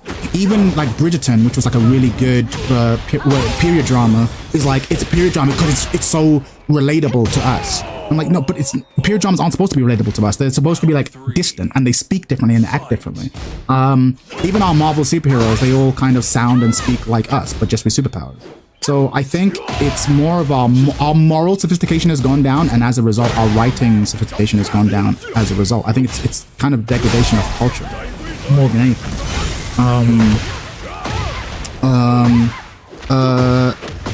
And also there's like I know that the whole complaining about wokeness thing is very cringe, but there is a lot of truth to, like, you can't tell unsafe stories. Like, everything has to be very PC and safe, but like one of the great things about stories is that you can explore the limits of morality, but like we don't really do that anymore.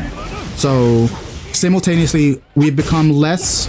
I've got inner for 3 minutes. I got you in here for 3 minutes playtime. Oh yeah.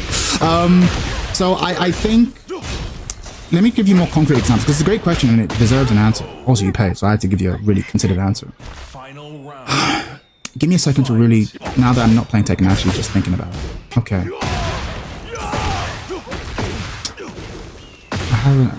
Let me have an actual concrete, I had an example that came to mind just a second ago. Okay, I'm going to give you a couple of concrete examples. So one of my favorite game franchises is a game called Dragon Age, right? And in Dragon Age 1, there were multiple origin stories. I'm going to tell you the origin story that I had. So in Dragon Age Origins, I had the City Elf origin was the one I went for. And in the City Elf origin, you are an elf. Elves are basically like, they used to be slaves, but they've recently been freed. So now they're like, but they're second-class citizens. So even though they're free, they live in alienages, like in ghettos, right? And they're kind of oppressed by humans. So think Jim Crow South blacks in America, but in a medieval setting. So it's even more fucked, right? And so you play as an elf, and it's your wedding day. There's an arranged marriage for you. You've never met the woman you're going to get married to. So you can either role play as you're excited or you're dreading it, whatever. So everyone's getting ready for it. The women come and you're ready to get married. Then a couple of human nobles come down and be like, "Yeah, we're having a party. We want some women." So they take the women. They knock you unconscious, take the women into their castle. You wake up and you're like, "Fuck this. We're getting the women back." Like, I'm taking the sword. I'm getting a sword. I'm taking them back, right? So, you go in, you fight your way through their guards, kill a bunch of people, you find them, and you find the women, but your sister's there, and it's too late. I won't go into details here on YouTube, but it's too late, right? Like, your sister's already been abused. And so it's like, and you fought your way through, and it's like, oh shit, you're covered in the blood of human enemies, right?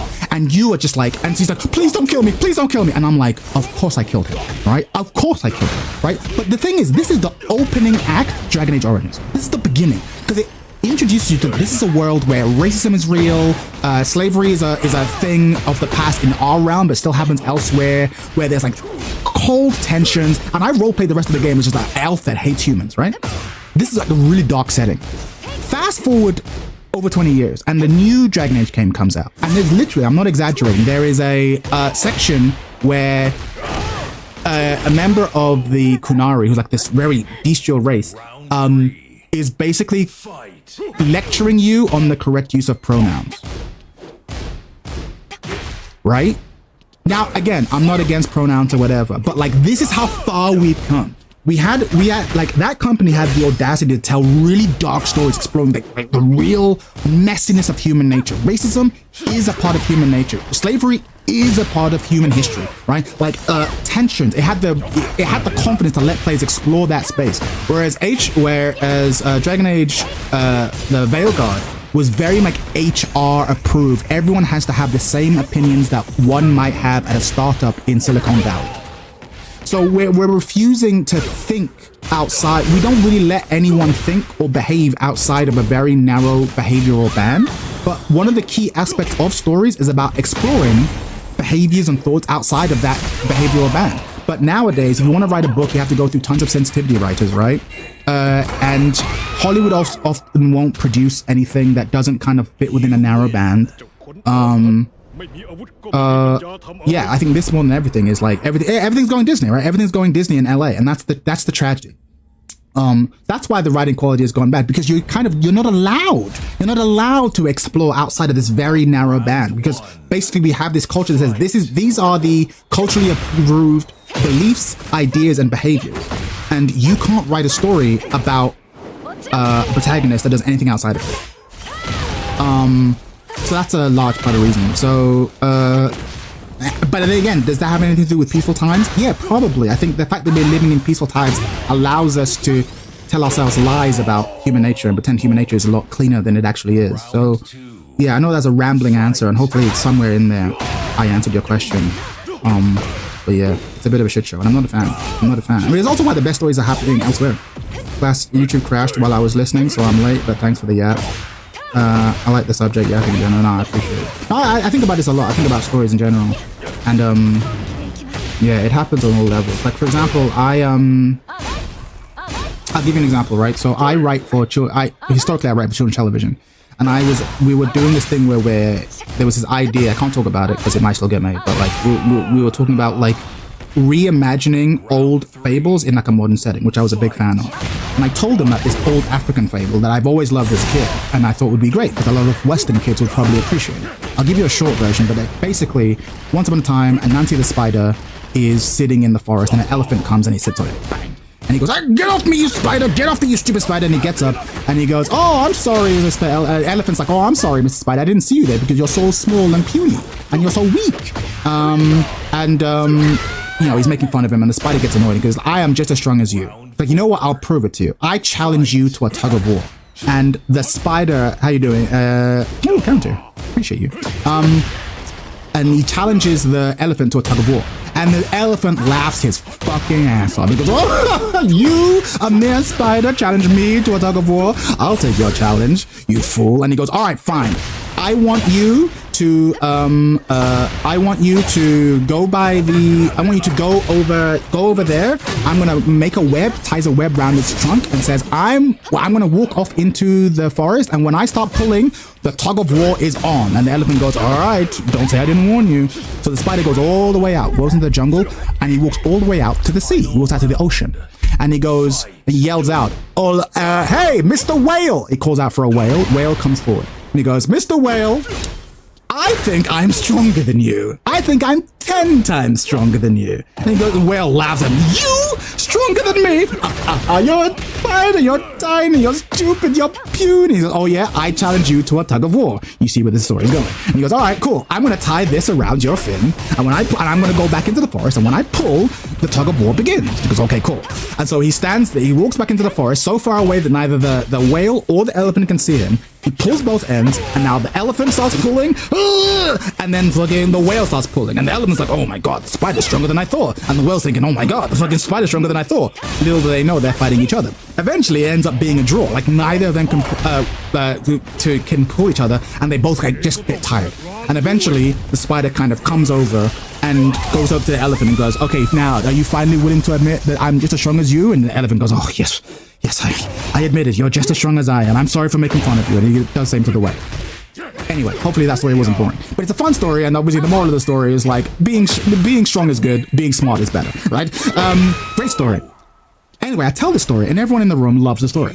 But then this is the part that I was like, oh, we're so cooked. They were like, well, that's a great story, but we can't use it. And he goes, why? I'm like, well, we can't tell any stories to children where the hero lies to get ahead.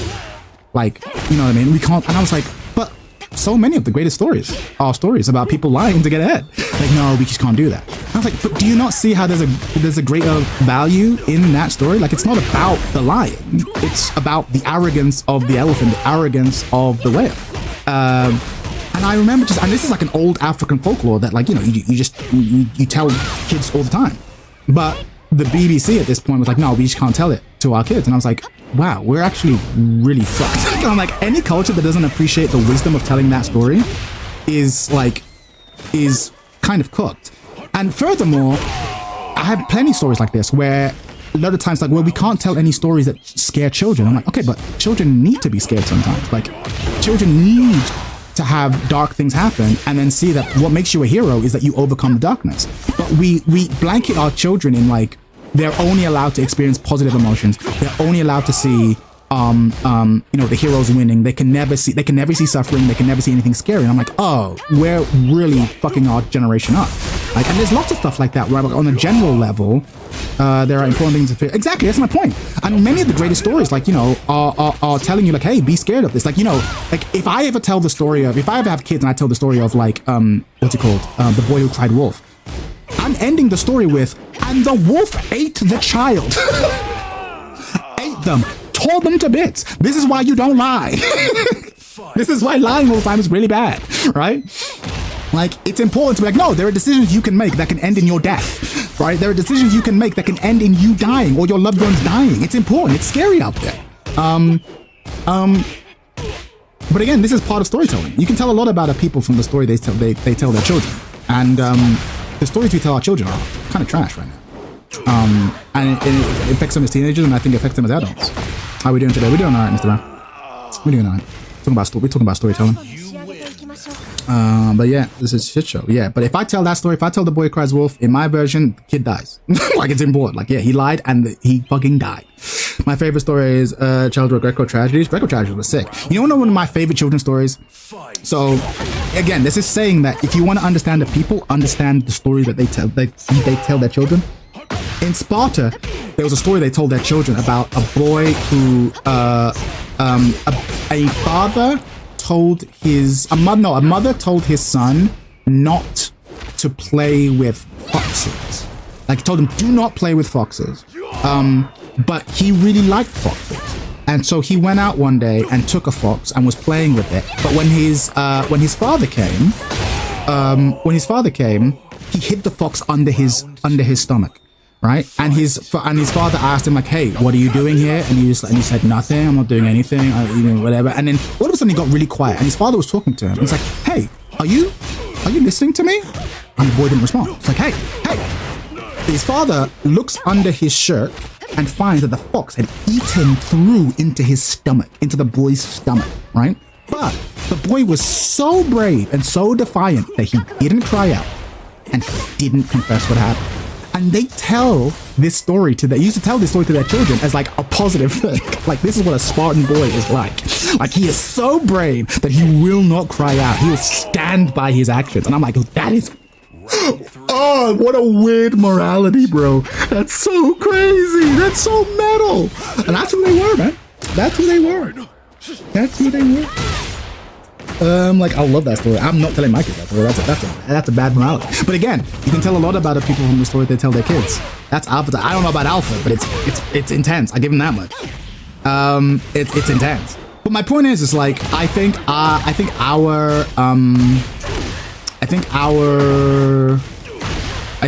the stories we tell our kids are kind of whack, and they just exist to sell product. There is no moral content to them, and we're kind of fucked for it. Is it not Alpha? It's pretty crazy.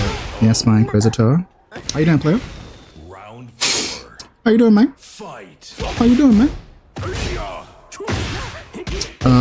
But yeah, it's some crazy. It's a crazy story. But the stories they tell their kids, fucking wild.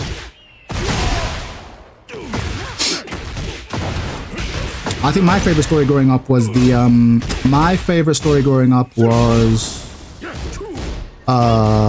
the Emperor's new clothes. The Emperor's new coat. I was a big fan of that. I love the con man. He was like, "Oh yes, this coat is made of the finest silk. I'm here for some replays." Oh shit! Yeah. We haven't got to the replays yet. I thought the Sony thing would last longer. We're just watching people. Although Shinathina wants to have a set. He's been cooking this fucking Kunimitsu for the longest time. Now he's gonna fucking run up in the loaded.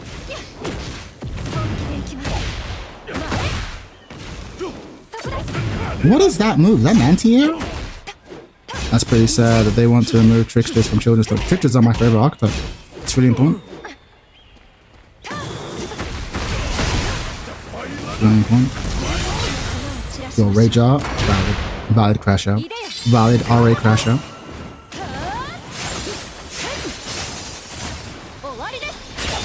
That spider sounds like Mike gaslighting people.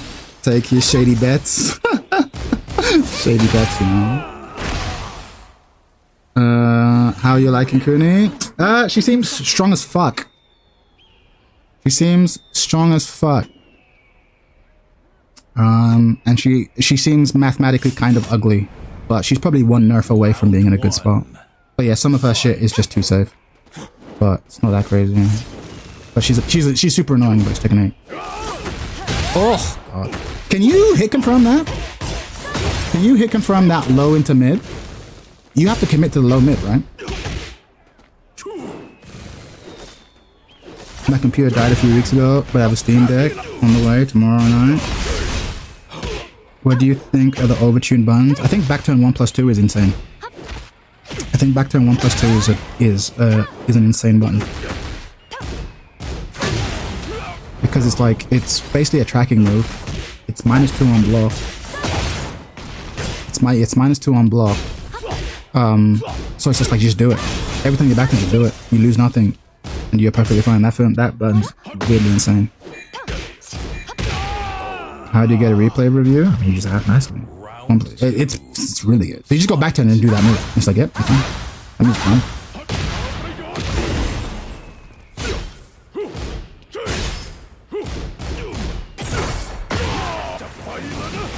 Full crouch 1+2 is up there. Isn't it full crouch down 1+2? Like the low? But that's fine. She can have a good low. I think that's okay. I wanted to have good buttons, but like, that other one seemed crazy. Pay for the YouTube membership. I mean, yeah, if you pay for the YouTube membership, you definitely get it. But if you ask nicely, then if I have time, I'll review. You really don't have to, but yeah, sure. I think her best move while standing 2, 1, and back turn 1+2. Yeah, potentially. There's lots of individual buttons that seem crazy. It's hard to assess her though, because I need to get out of the habit of assessing characters by classic Tekken conventions. Like, we're in a new era now. People just be doing bullshit. Full crouch 1+2 should be -13. Agreed. Then again, she has that's launch. There's a low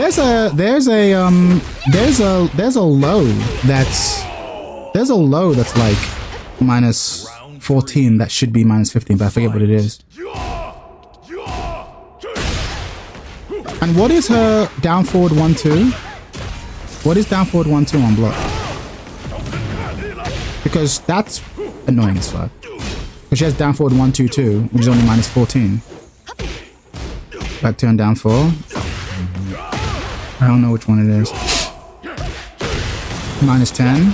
Oh, it's -10? Oh, it's punishable? Okay, fair enough. I was under the impression that it wasn't.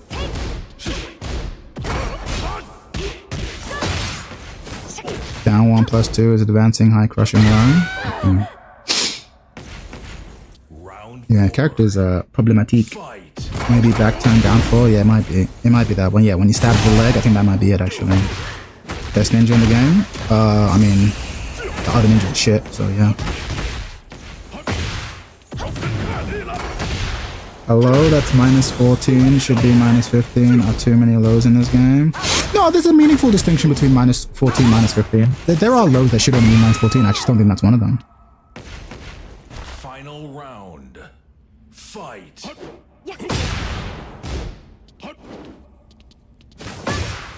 Double next week. Okay.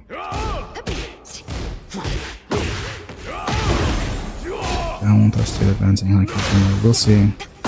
Now the dagger low is back turned down too. Okay. Then I don't know. I don't know. Let me not yap as if I know. I've labbed stuff, but I'm terrible. I never look at the inputs. I just be like, okay, that's the animation I got to react to. Got it. No punish. I mean, relax. The character's been out for like a day. Tekken players are fucking obnoxious sometimes. They're like, oh, you're not optimally punished. I'm like, the character's been out for 2 days, 3 days, 4 days. Leave me alone. Not everyone played in Tekken 7. Fucking relax. They give out 14 while standing launches to too many characters. That's more important. That's more important. That's true. Round 1. Anyway, what's the score? Is it 4-1? The low. That low's fine. That's not the low I'm worried about. I hate Tekken players. Tekken players are the worst, man. Michael Murray's right. Michael Murray's right. Everyone's giving Michael Murray shit for being like, man, Tekken players make it easy to leave. Fucking, you know what made me angry? Blackheart made a video being like, oh, fucking Michael Murray, how could you be so disrespectful? I'm like, Blackheart, you're one of the most disrespectful people I know. That's why you have fans. Shut the fuck up. Like, don't be a bitch. Like, Michael Murray is correct. Michael Murray is correct. Michael Murray is correct to say that, like, actually it's easy to walk away from the fans. Like, he's not wrong. Like, he's not wrong. He's actually not wrong. Fans are obnoxious. Chad, you are a writer? Yes.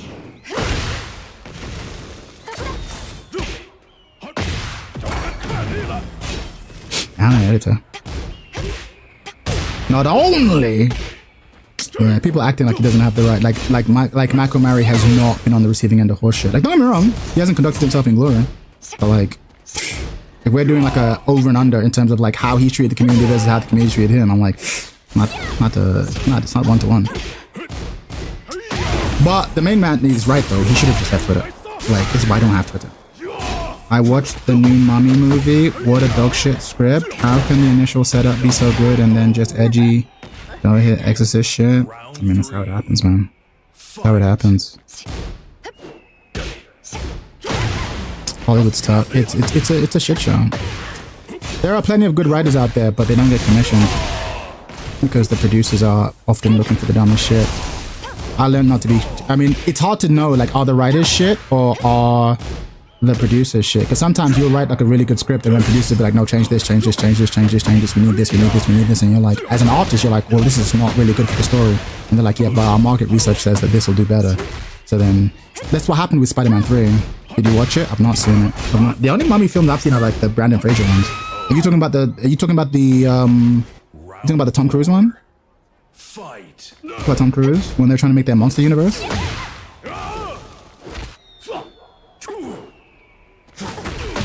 I think devs should be more toxic. If I was gonna play them every day, everything. Yeah, it's true. I kind of agree. You need to be super toxic as fuck, or just don't engage. I'm a big fan of not engaging. Fans don't know what they want. Fans don't know what the fuck they want. Get a community manager. Give like, I mean, I actually think Virtua Fighter does the best job. Virtua Fighter 5. In Virtua Fighter 5, they will just do a letter every couple of months. Just a letter. Lee Cronin's The Mummy or whatever it's called. No, I'm not seeing it. I'm not seeing it. I'm not seeing it at all. A spine is better than pretend submission. You don't get back to thought. Also, don't know anything. Fans don't. Yeah, fans are obnoxious, man. Fans are, including me, by the way. Like, very often, I think I want a thing, and then I get the thing, and I go, oh, turns out I didn't want the thing. Like, I actually expect the devs to know more than that. They should have a vision. My beef with Tekken 8 isn't that they didn't give me what I wanted, it's that their vision is trash. I feel like their vision is really bad. I feel like the departures they've taken from T7 are worse than what they departed from. But I could also see an alternate universe where they departed from T7 and made something that was better. That's obviously what they were trying to do. But they just failed. It's gonna happen. Such as art. There are people in the Cooney Discord that think full crackdown homing and it should be -7. I don't really know. Mummy 1 and 2 are goated. Yeah, the Brandon Fraser one's great.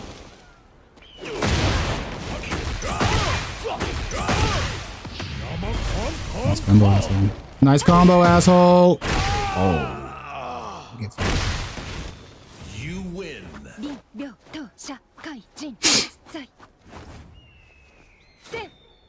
Kunimitsu.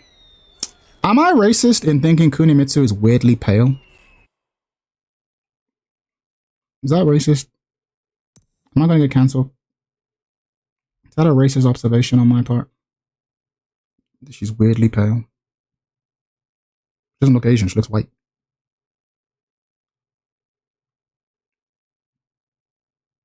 Nigga, she's Japanese. Yeah, but she looks white. She looks white. Like, yeah, I don't think she's from Brooklyn. I think she looks white. I'd rather watch Tom 6 movies back to back from Human Centipede cuts instead of this garbage. Ugh, yeah. Then again, I'm not really a fan of I think she looks better with a tan. I just think she looks pale. I think she looks pale. It could just be me.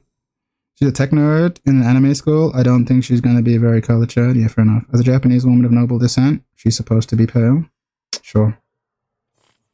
I can hear it. Get ready for the next battle.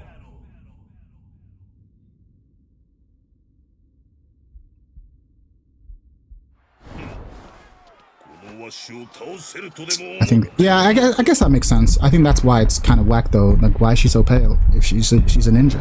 Like, a ninja of noble descent seems almost like contradictory, but that is the character. No, if you're a ninja, you're out in the fields. Americans allowed in here? Yeah, sure. We got people from the Middle East, man. We got people all over. Just don't bitch about the lag. That's the only rule. If you bitch about the lag, I don't like you. Would people in Star Trek tell their children the spider story, willfully deluding ourselves by shying away from difficult subjects? People, first of all, I love Star Trek. And no, they would absolutely tell the story in Star Trek. Round 2. Fight. Shoot at the end. What's going on? What's going on? What's going on? What's going on? Oh, Americans are, I'm looking forward to joining the lobbies next semester. Yeah, you have to fucking, you're not allowed to join the lobbies until you get your Shao to fucking Tekken King. I'm joking. You can join.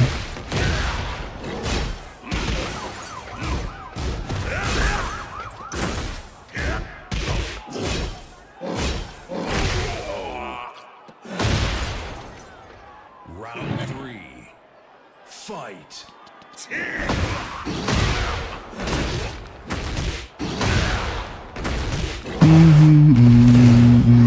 You still watching replays today? Yeah, I'll have one more game and then I'll have one more set and then I'll start watching replays. Should I play Lars? No. No, I'll take a look in a bit. I'll have one more set. When is Hayachi going to back to being dead? Whatever. Do you reckon? It's a dumb thing, they never do it, but like, do you reckon they'll ever have the audacity to do another time jump in Tekken? Or nah? You think they'll have the balls for that? You think they'll ever have the balls for that? Yo, come see me in room 3, Shinathina, let's go. Give me that Kunimitsu. Let me play that Kunimitsu, I need some reps. If so, don't laugh at me too much. I mean, I'm literally gonna laugh. Are you down? Do you have a bad day? I'm just tired. I think they could do another generation change. Yeah. I think VF's definitely gonna do that, right? VF's gonna have a generation change.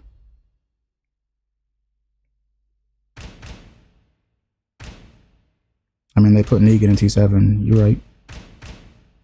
You're right.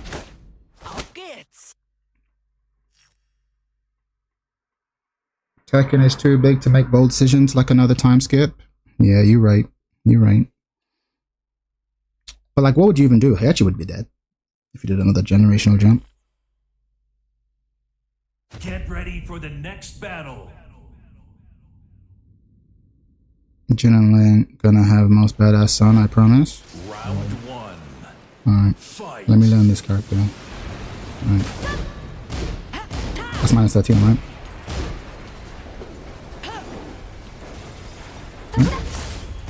It's not minus 13, I was wrong.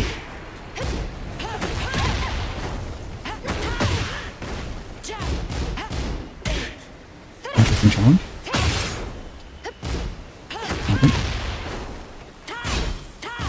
Oh, what's up?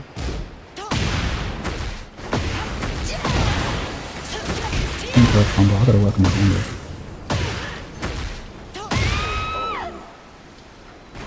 I can wake you up and go to.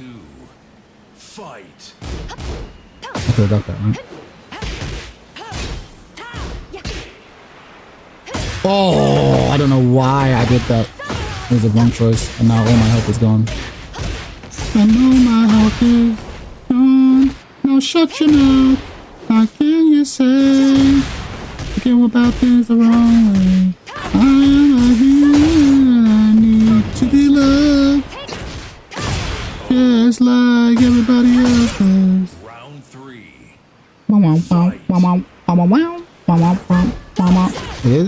It is. Stop it.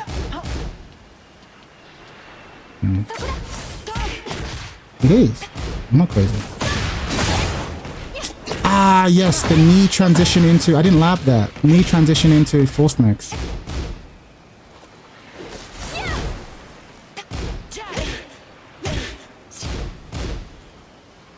Oh. Okay, fuck it. Okay. She plus after that? Okay, alright. Oi, oi, oi, oi, oi.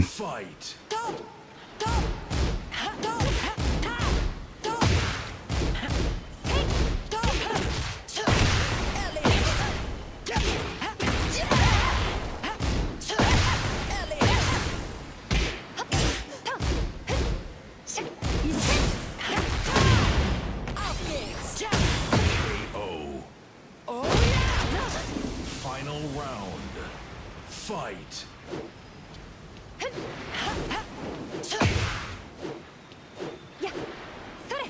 Oh, you should have died.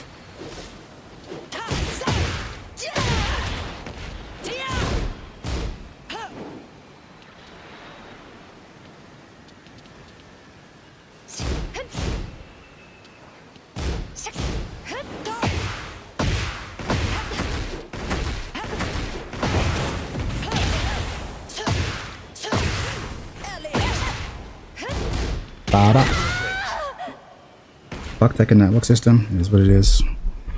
I know Chad sings The Smiths at karaoke. Nah, it's the bad karaoke song. It's what I sing when I'm at home and I'm feeling depressed. that's for me. That's for me in the mirror. Fight.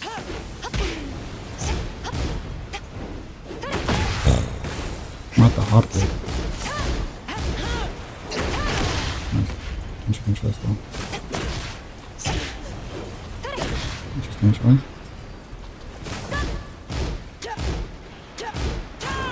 Got that.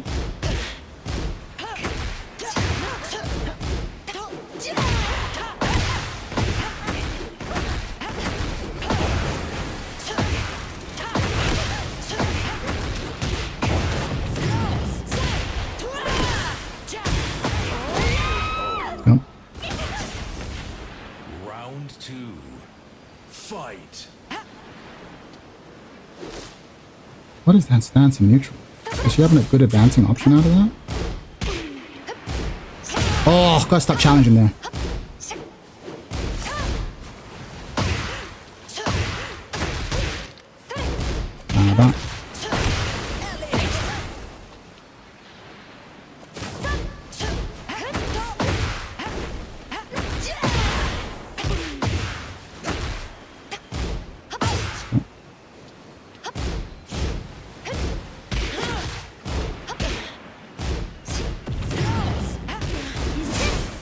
That. What's good? Chad Leo Day? Leo Day. Leo month. That one. God, I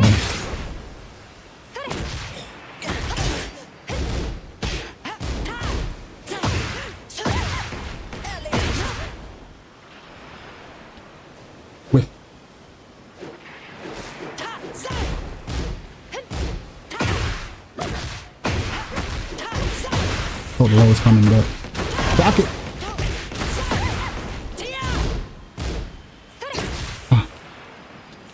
Oh, I was trying to walk. I was trying to walk. Now line me up with the wall. Combos. We're crouching. We're walking. We're crouching. Oh, yes. Yes. Maybe I'll join the Leo group. Join the Leo group. It's fun out here. It's fun out here. Tekken's hard. Don't play Tekken, just play Leo. Round one. Fight.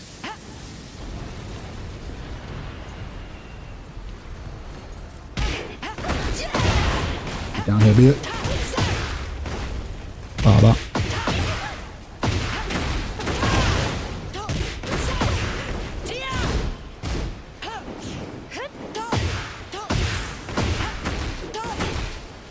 Oh, you lucky whore.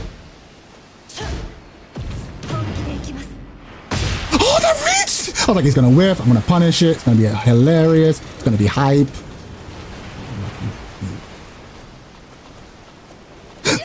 Oh.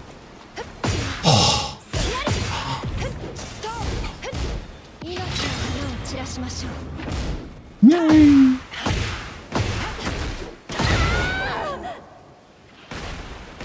Round two. Fight. This game online just annoys me. It's not the best. It's not the best. But then again, you are in America. Oh! Don't do it. Don't do it. Don't finish that string. Don't finish that string. I'll kill you. Don't finish that string. I'll kill you.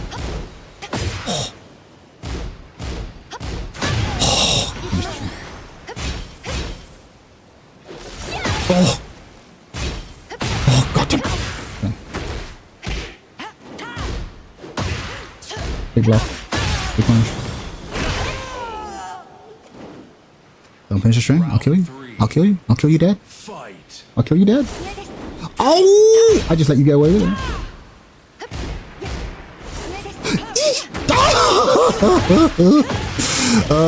I was thinking I had fucking Xiaoyu range. I do not have Xiaoyu range.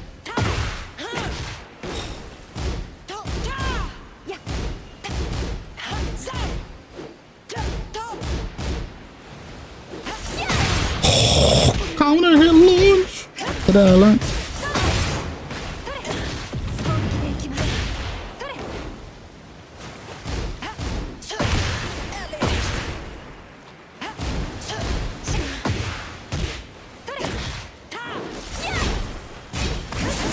Oh, I did crouch. I had to react the set. Round four. Fight.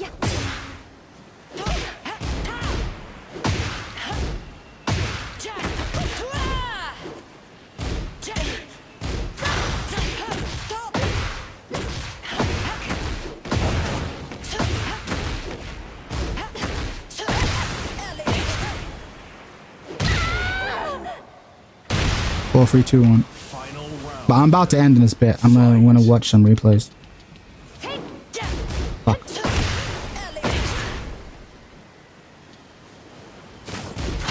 Oh, why is that safe? That is one of the most egregious ones. I don't know why that's safe. No option like that should be safe. Is there a good reason that I'm overlooking why that's safe? Or is that privilege?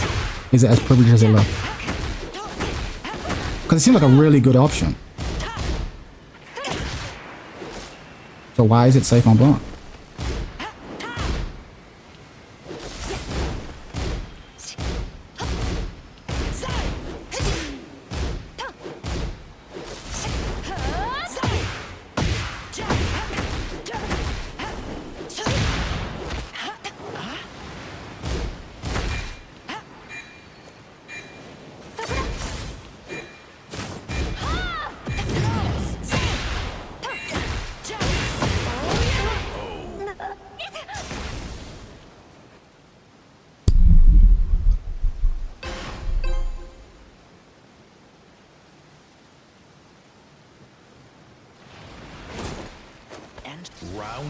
Nina goes back in the fridge though. I was reading that. I was like, what do you mean Nina goes back in the... Oh, because of the time skip, yeah. We can't have any woman be over the age of 25. It's against the rules. It's company policy. Bada. Stab on him. Stab on him. Fuck! I don't know why I hesitated. I was gonna press forward 4 and I just didn't.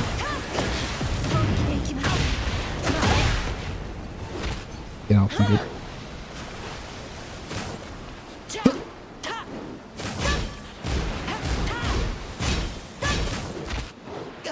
Ah, I gotta practice that. Ooh! I gotta practice that,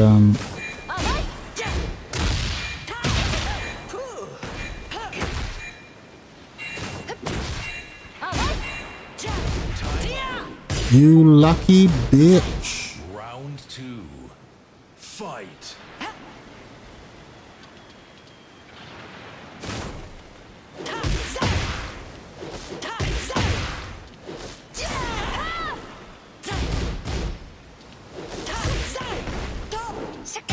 My back.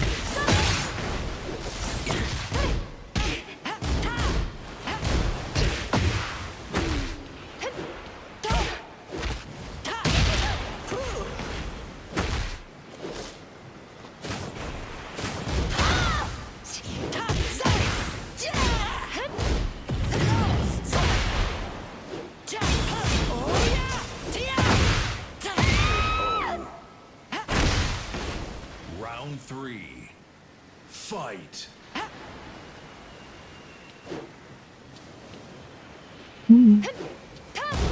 Bada.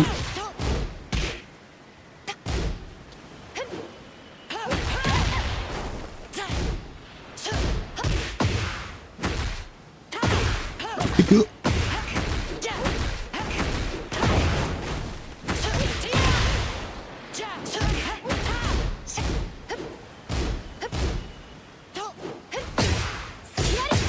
That. Oh. Oh. Oh. That is obnoxious, but I'm playing well. Guess you like?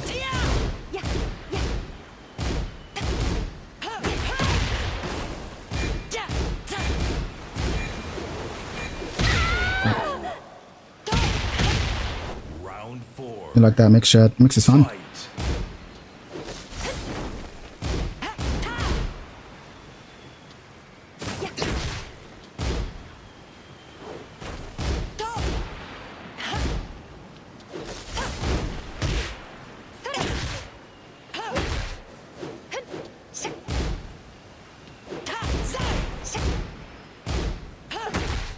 Oh no. Anyway, what mix are you talking about? There are a lot of mixes I like.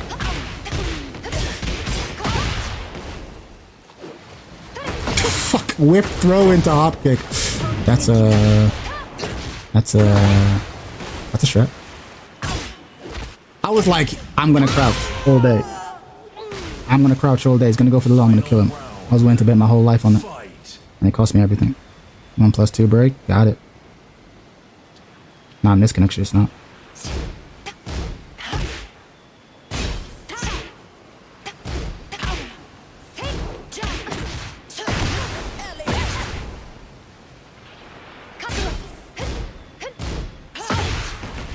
I keep responding poorly to that swipe.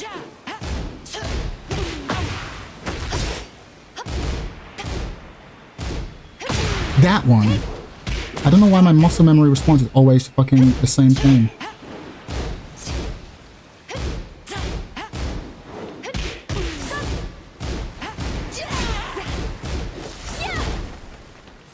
Oh, good walk.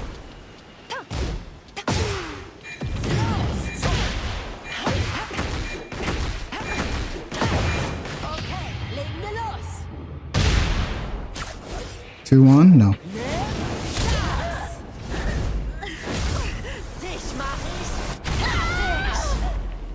Run up. Guess the game.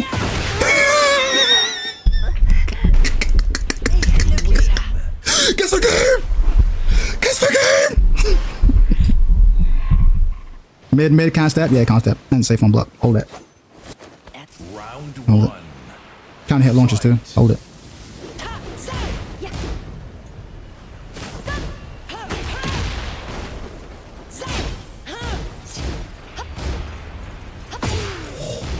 Nice, baby.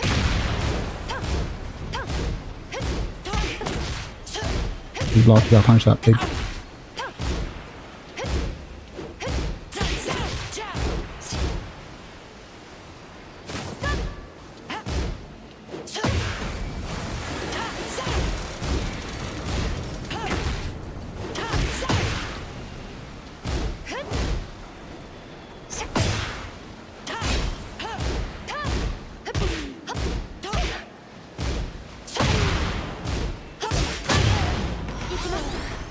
We're standing it.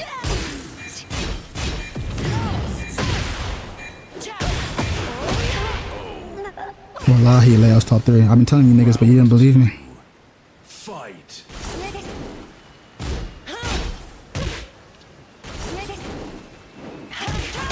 This character's obscene. I don't know about top 3, because there's a lot of characters who are like this too.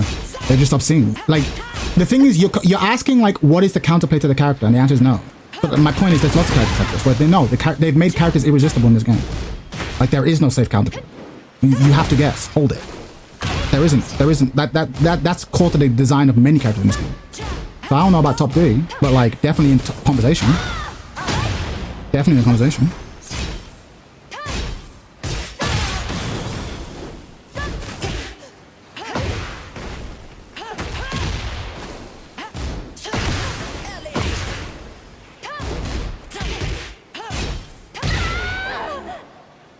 There is no safe counterplay. You will have to guess.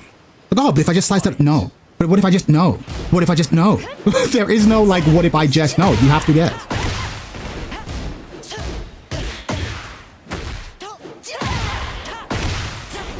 Fuck. I'm blaming the log.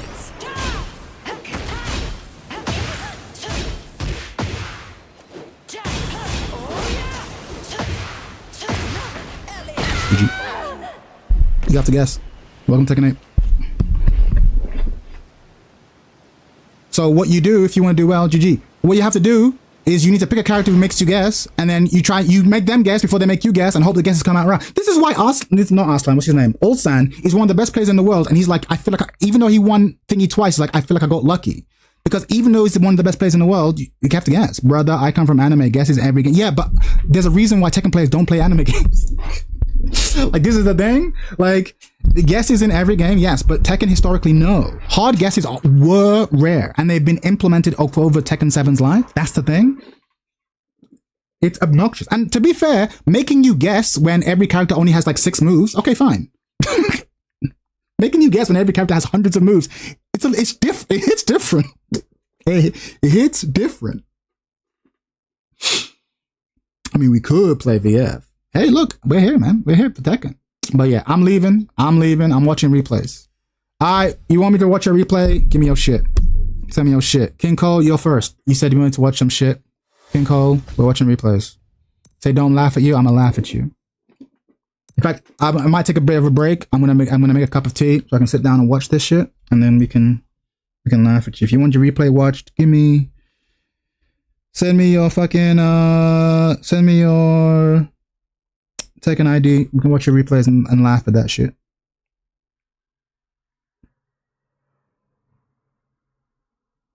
Shit looks ass, to be fair. Yo, fuck you, bro. You're just whack.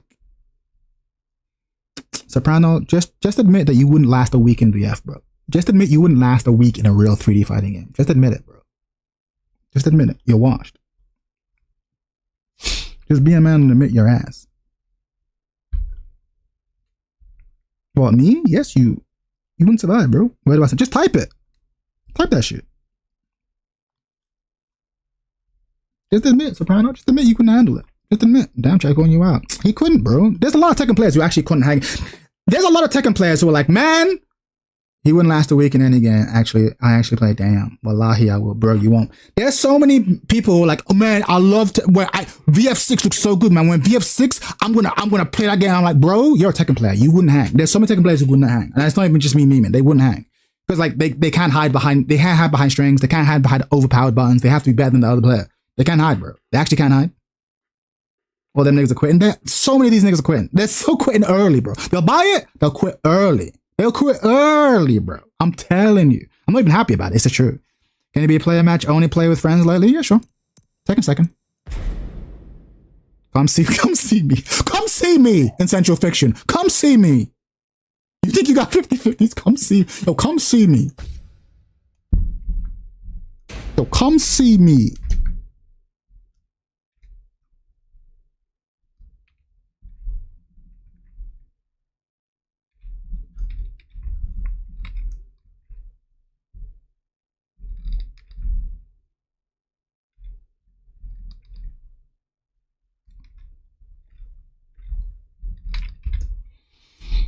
Yo, come see me. I'll show you, man. What's that? Come see me. King Cole. Alright, bear with me. Fuck around mirrors. Fuck around, find out. Mirrors? Alright, hold on. Oh, King Cole. It's a boy, King Cole.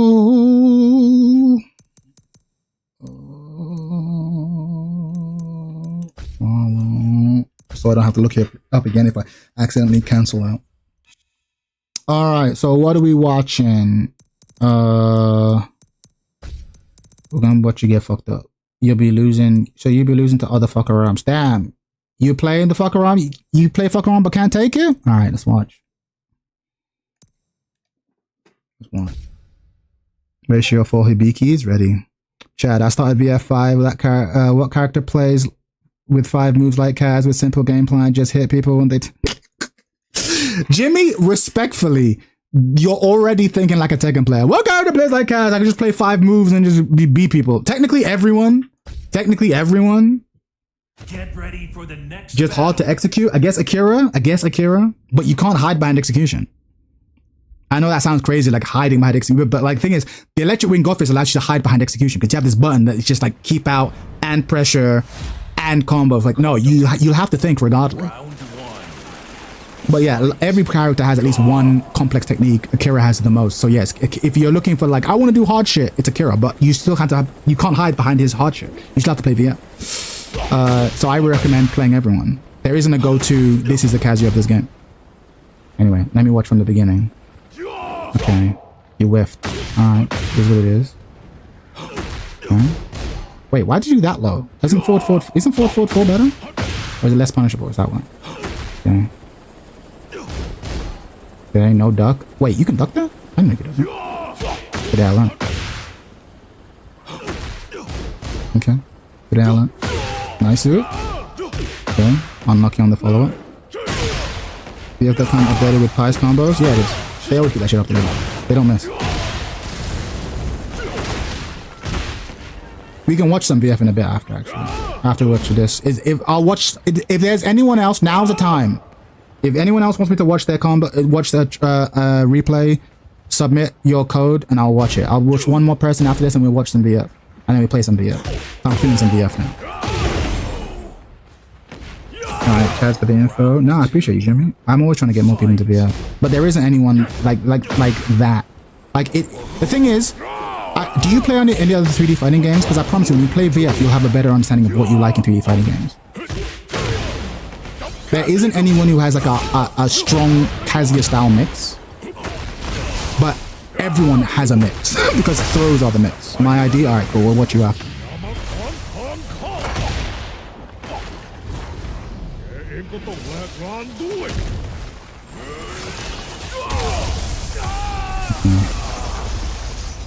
It's so hard to give feedback to fuck around because he plays such a very different game to everyone else. Okay, you got. Okay. Well, respectfully, you're throwing that shit out random. But it worked against me, so I understand. This is my worst match tomorrow. This is my worst match tomorrow. Shake my head. What you mean? You have to play this guy tomorrow? Man plays 2D. Yeah, it is very 2D. So you just throw in, you just YOLO. Why would? So here's my question, right? Again, I'm not gonna give character specific stuff because I'm not a character pro, but strategic choices. You were here. Something in your brain said, "I'm gonna send this move out." Why? Honest question. Why? You wanted to do something. You wanted a space filler, and you threw this out. That's reckless. That's a bad choice. Like, obviously, when it lands, it's godlike, but when it doesn't, why'd you throw that out? Why not someone saying, yeah, just do forward 1+2. Why not 3-2? I mean, today, yeah, no worries. But it's important to watch the worst matches. We'll watch another game, don't worry. We're not just watch your losses. But like, I'm curious as to what made this choice. This is a really bad choice. Even if it worked, to be honest, I think you're doing a bad choice. So I think at this, from what I'm seeing, there's a lot of the time just bad instincts. I think what's happened is at lower levels, you've hit this, it's landed, and it has gone unpunished. But at higher and higher levels, it's going to get you killed. This is a bad choice here. You have a decent distance between you, and of all the things you could have gone for, you went with this. When you could have gone for... You could have done that. You could have done that. Like, there are so many... You could have done... Hold on. You could have done... Hold on. Is it 3-2? Yeah, you could have done...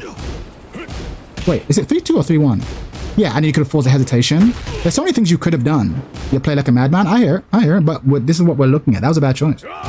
Again, the impulse in your brain to do something is correct. It's just the thing you chose was bad, right? But your instinct is correct. With their space, and even though we're neutral, I think I have the advantage space-wise. I'm going to throw out a button. I just don't think that should be your YOLO button.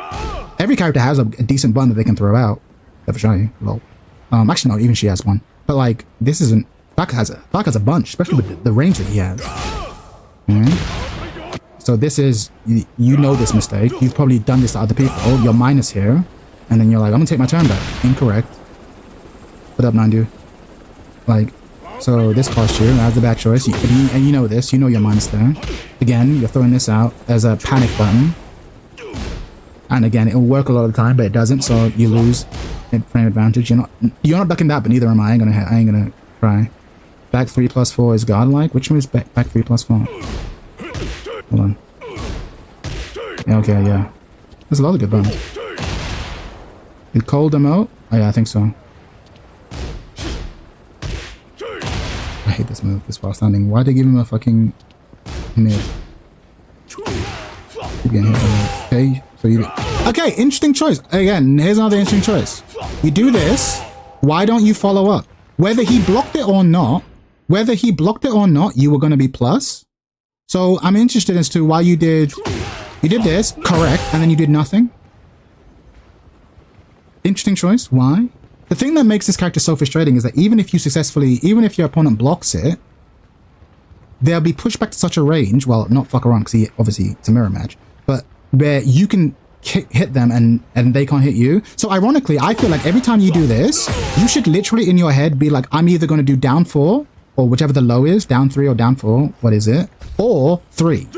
Like, hold on, what is the... Hold on. What is your option? Okay, so that's not it. So what is your option? Down 4? So that's not that, right? So, to be fair, the flowchart I've seen is that. Literally. Every time this comes out. Because it's 13 frame, and it'll push him away. And then it's some sort of string. This, into this. Or this, into what is it? 4. Or whatever. Do you know what I mean? Like, that's your +3, they should, like, combo into one another, almost. But it's really interesting that you had the advantage, you did the right thing, and then you didn't do anything with it. But better fuck around, we'll take that. On block or minus. But then, so now you have to win neutral again, and then you got lucky. But then let's say he blocked it. Okay, he had the advantage and he lost it. Okay, fine. You hit, cool. Let's call that a read, shall we? Let's call that a read. Let's not call it random. I still power. Let's call that a read. Low. Interesting. Again, okay. I'm so curious. You do this, and you don't do anything. I'm not saying you should always mash, but like, you don't do anything. You have your 3, and you don't do anything. I'm so curious. That's so interesting. Nothing. Instead of like... Again, 3 is just your horse timer. Bang, bang. You just keep him in place? I'm so curious. Again, take your advantage. Okay, big block, you died. You deserve it. Get fucked. Okay, your minus here, you have to defend. Okay, you did a panic bunch, sure, it's taking 8, you have to mash. Fine. What are reads, if not random shit that works? I suppose so.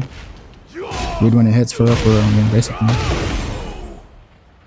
Yeah, it's really interesting. You don't parlay your advantage. You don't have sequences. I think you know how I feel about all fuck around players. All fuck around players are carried. You just don't have as good sequences as other fuck around players. But you can fix that. You can fix that. You just gotta start combining moves together. You lost to this guy. I don't really want to watch more mirror matches. Let's see. This should be interesting. Yeah, this should be interesting. We'll watch the loss, and we'll watch the win. One thing that blows my mind is Reina players always throwing their life away with minus moves. Sometimes I drop my combos and I don't know what to do. Practice your combos. Don't drop them. And those obnoxious, I'm like, I don't know what to do. Don't drop them. I mean, I'm the same. If I drop my combo, I also panic because that wasn't part of the plan.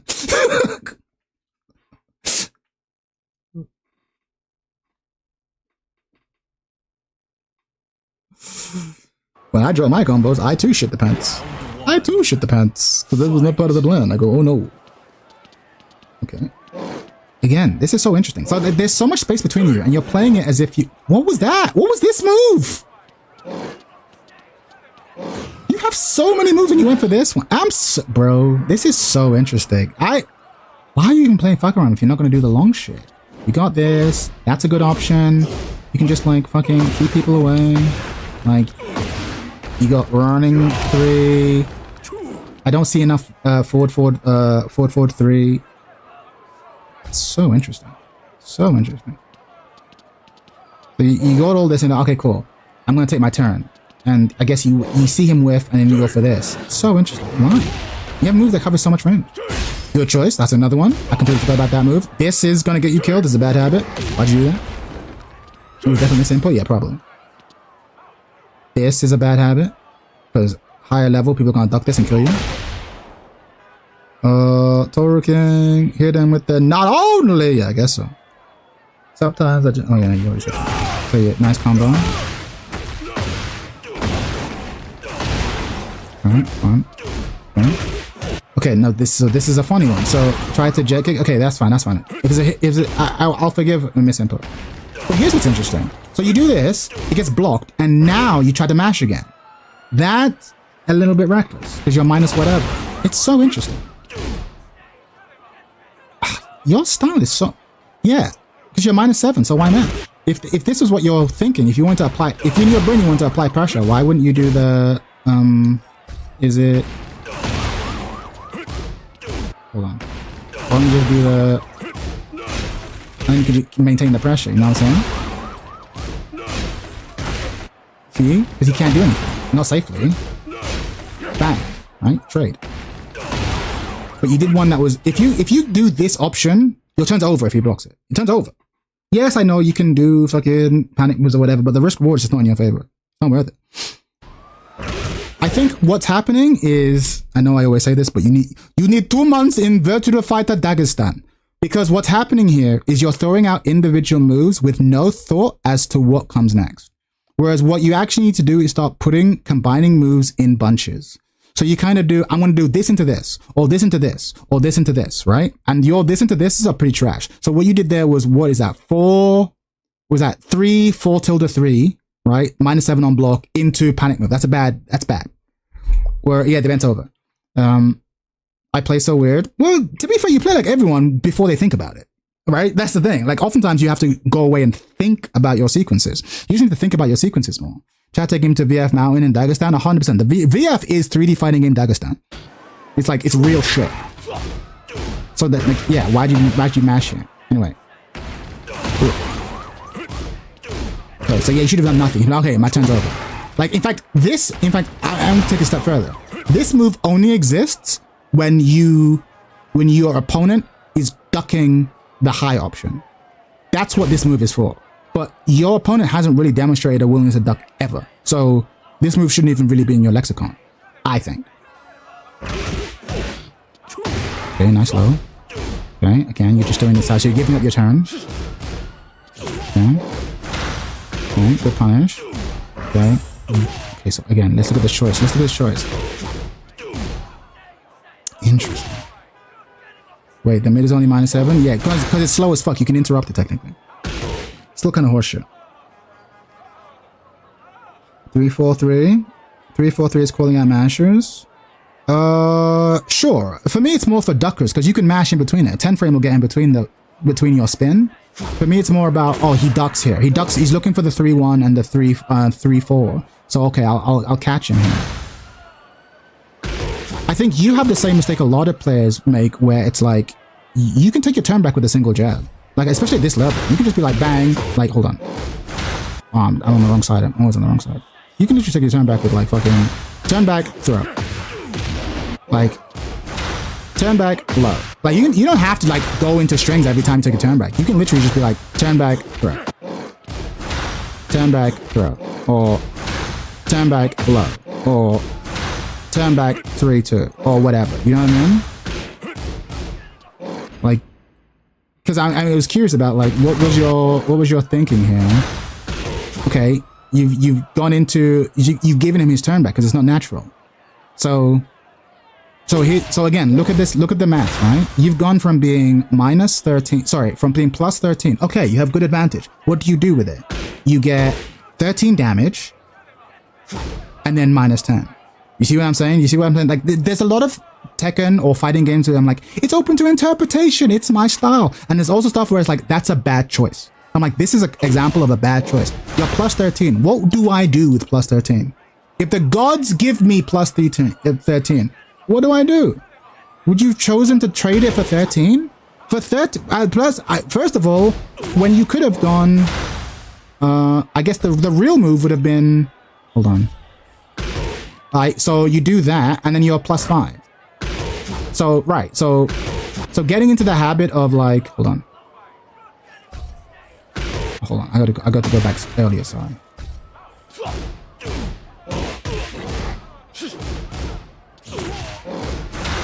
Getting into the habit of just doing that, 1-2, and then whatever I'm doing. 1-2 into whatever I want to do next. Getting into that habit. Don't punish with 1-2-1 or whatever the rest of the string is, because it's clearly not natural. 2-1 is his 12 frame. Sure, if you want to start getting optimal, but as I often say at this level, I'm not interested in fucking 10 frame, 12 frame, 13 frame. For me, personally, when you're learning the game, 10 frame, 15 frame. That's it. You can start optimizing later on. Anything that's 15 frame needs to get launched. Anything that's under that, just 10 frame. We can start working on 12 frame, 13, because that's way too much. That's way too much. If it's punishable, 10 frame it. If it's over 15 frame, if it's 15 frames above, launch it. Right? Like, that's enough. That'll get you hella far. Oh yeah, at this level, 10 frames. Yeah, just take your turn, take your 5 frames, and then ask yourself, what does my character, again, we need to start thinking not just about fuck around, but Tekken. What do I want to do with +5, King Cole? What do I want to do with +5? What do I want to do? That answer is different for different characters. Right? For different characters, I have different things. Typically at +5, I want to take it and then go into one of my situations. What are fuck around situations? Fuck around situations are 3, because she has like 3-2, 3-4, 3-1, 3-1-4, 3-1 down 4, 3 tilde 4, blah blah blah. So there's that. He also has like full crouch. Maybe you want to run a full crouch mix or whatever. But like you need to think about, you take my frames and then I run my fuck around situation. And if I'm Xiaoyu, then I take my frames and I do run my Xiaoyu situation. If I'm Leo, I take my frames and I do my Leo situation. Right? But like, yeah, again, similarly, it's a strategic thing that's really causing you trouble. But they're Tekken King already. Yeah, but Tekken King isn't the high rank that it once was. Ignore the rank. Just think about player-based distribution. Because the rank system's whack. That's not King Cole's fault. So this is interesting. I'm curious as to know what the choice is. So you did this, you gave up your turn, and then you crouched. I suppose you were trying to... Oh, okay, I think I know what you're trying to do. You're trying to do the classic sort of... you whiff over my head and I fucking launch you. The classic. Tekken King ain't shit? Yeah, not anymore. Okay, well... Okay, so good punish. You go... Yeah, so you should have gone for that. We spent ages on this. So you're giving it your turn. So now your turn's over. And then you're going for... Yeah. Bad choice. Bad choice. But it's fine. You gotta work on your small Tekken. Okay, you don't know that string, it's fine, you're learning strings. Okay, you're plus, what are you doing? Not the worst choice. Not the worst choice. Not a tight frame trap though. Again, the irony is you're not utilizing 3. You are underestimating the power of your 3. I complain about fuck around so much because of 3. Because again, look what happens. If you just do this, hold on.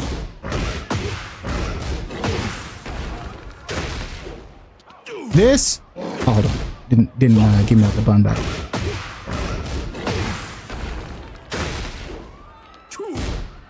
See, you just stop him because you're +3. So your 13 frame 3 will stop him, and then you're running your situation. So it's like, yeah, you're combining things in really odd ways, really odd.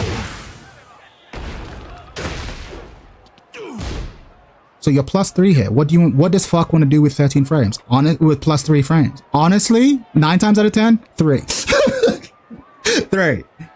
Maybe 3-1, maybe 3-4, maybe 3-1-4, 3 blah blah blah blah, because he has all these mix-up strings, but he wants to do 3. Not this. Because this is a good option, I understand it, especially if you're calling out a sidestep, but you just sent it. It's like, okay, but you have the frame trap. At this level, just play frame tight. People will be mashing into your frames. People are mashing into your frames. If you're +3, King Cole. Actually, before I go any further, King Cole, do you understand frame data? I don't want to make assumptions. Do you understand frame data? If not, I can give you a explanation. I realize I keep assuming everyone understands frame data. Do you understand frame data? If not, I'll give it to you. So I think if I explain that to you, then fuck everything I've said. The thing you take away from this lesson is frame data. Do you understand frame data? Yes or no? I play rank because I have a friend who has PNG that's rarer than mine. Lol, I hear it. Will people mostly keep mashing a Tekken King? Minus friends? Yeah. Okay, jokes aside, Fletcher, you're fine. Shy you to Tekken King's piss easy. You'll be fine. No, I don't. You don't understand frames? King Cole? Fuck everything I've said. King Cole, listen. I'm glad you said you don't understand frames. Everything I've just said, ignore it. Ignore everything I've just said. There is only one thing you need to take away from this lesson, and it's what we're about to discuss. Okay? Forget everything I've just said. Forget everything I've just said. I've got you. Forget everything I've just said. Everything I've just said, forget it. Forget it, forget it, forget it, forget it, forget it. Once I explain this to you, the rest will make sense. Forget everything I just said.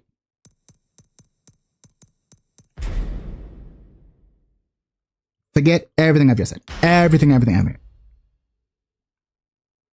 Okay. We're gonna look at... we'll do fuck around to make it stick. And I'll use Leo. I'll use Leo. Because I know Leo very well. Cole about to get a lesson. 100%. No, but everyone has to have this lesson. I'm not making fun of you. Someone had to teach me. I wasn't born knowing how frames work. Someone had to teach you. But once I teach you this... Oh, fuck. My game crashed. Lol. Once I teach you this, you're going to understand. You're going to... Cole, listen. When I teach you this, you're going to be like, oh, fuck. The game makes so much more sense now. This is probably the most important lesson in Tekken. No exaggeration. Your style isn't weird. It's just, you're just uninformed. Have you ever played Pokemon before? Imagine playing Pokemon and not knowing that fire types are weak to water. Imagine playing Pokemon and not knowing that grass types are weak to fire, right? Imagine just not understanding this fundamental principle. You can play the game, like mashing wise, but you can't make strategic decisions unless you understand this core mechanic. Once you do though, you can start making better decisions. So the rest of it's going to make sense. Give me a second. Let me just boot up Tekken again. No, I don't. Never mind. Yeah, I'm about to blow your fucking mind. I'm about to blow your fucking mind. I forgot grass is weak to fire. Lol. I'm about to blow your mind, King Cole. This is it. I never looked at frames until Tekken 8 either, so I get it. Yeah, no one does. It's like a weird secret that the game just doesn't teach you. But you need to know. You need to know if you want to survive. And once I teach you this lesson, King Cole, I promise you, your win rate is about to go through the roof. Like, you're about to have a massive spike. And no exaggeration. Because the difference between players who know this and players who don't know this is night and fucking day. Okay.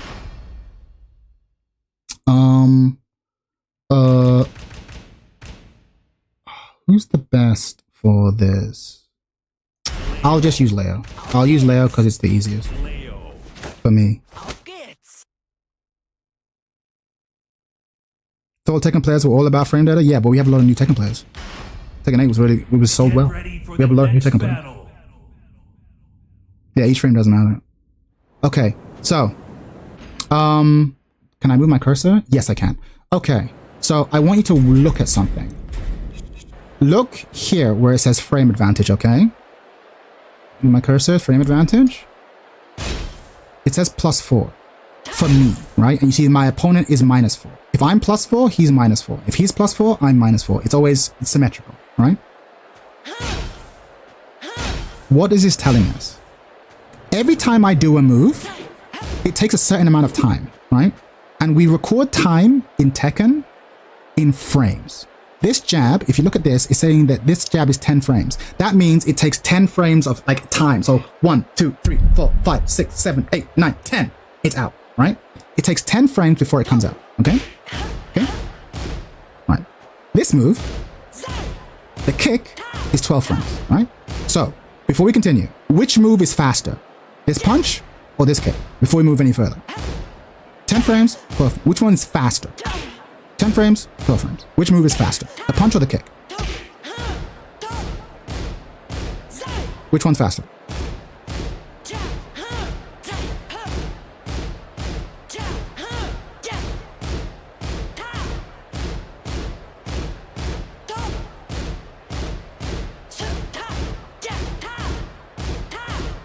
I don't know how far behind you are on YouTube, but I know there's a bit of delay.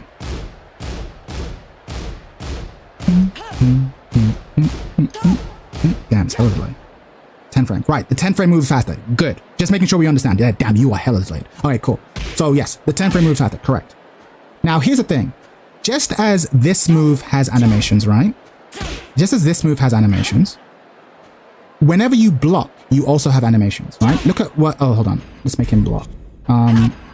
If you look at when Leo is blocking, you see how he brings his hand up to above his face and then he drops it again. Look, see? Put his hand up. That's an animation, right? That's an animation. So that takes time. My punch takes time and his block animation takes time. Here's the thing, and this is the most important bit, okay? Are you ready? When the game says +1, what the game is saying is that I will recover 1 frame faster from throwing the punch than he will from blocking it, right? And let me say that again.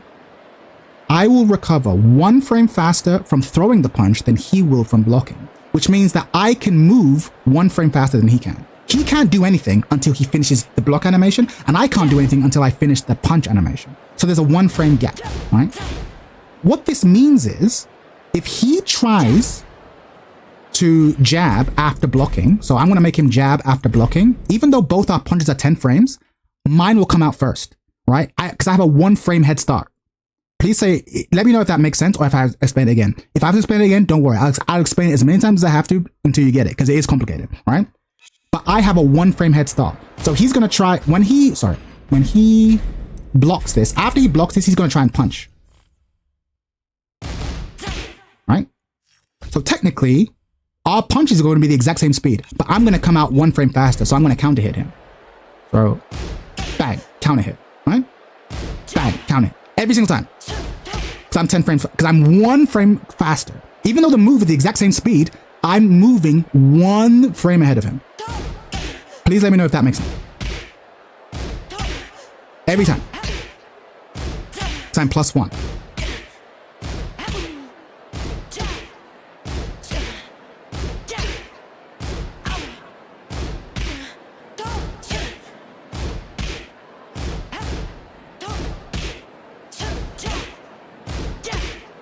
It's every single time.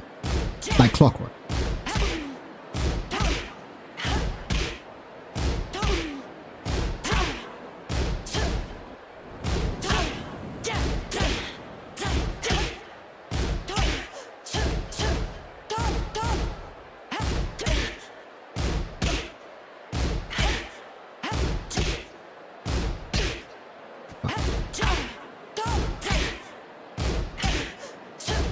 Make sense? I know you're hella delayed.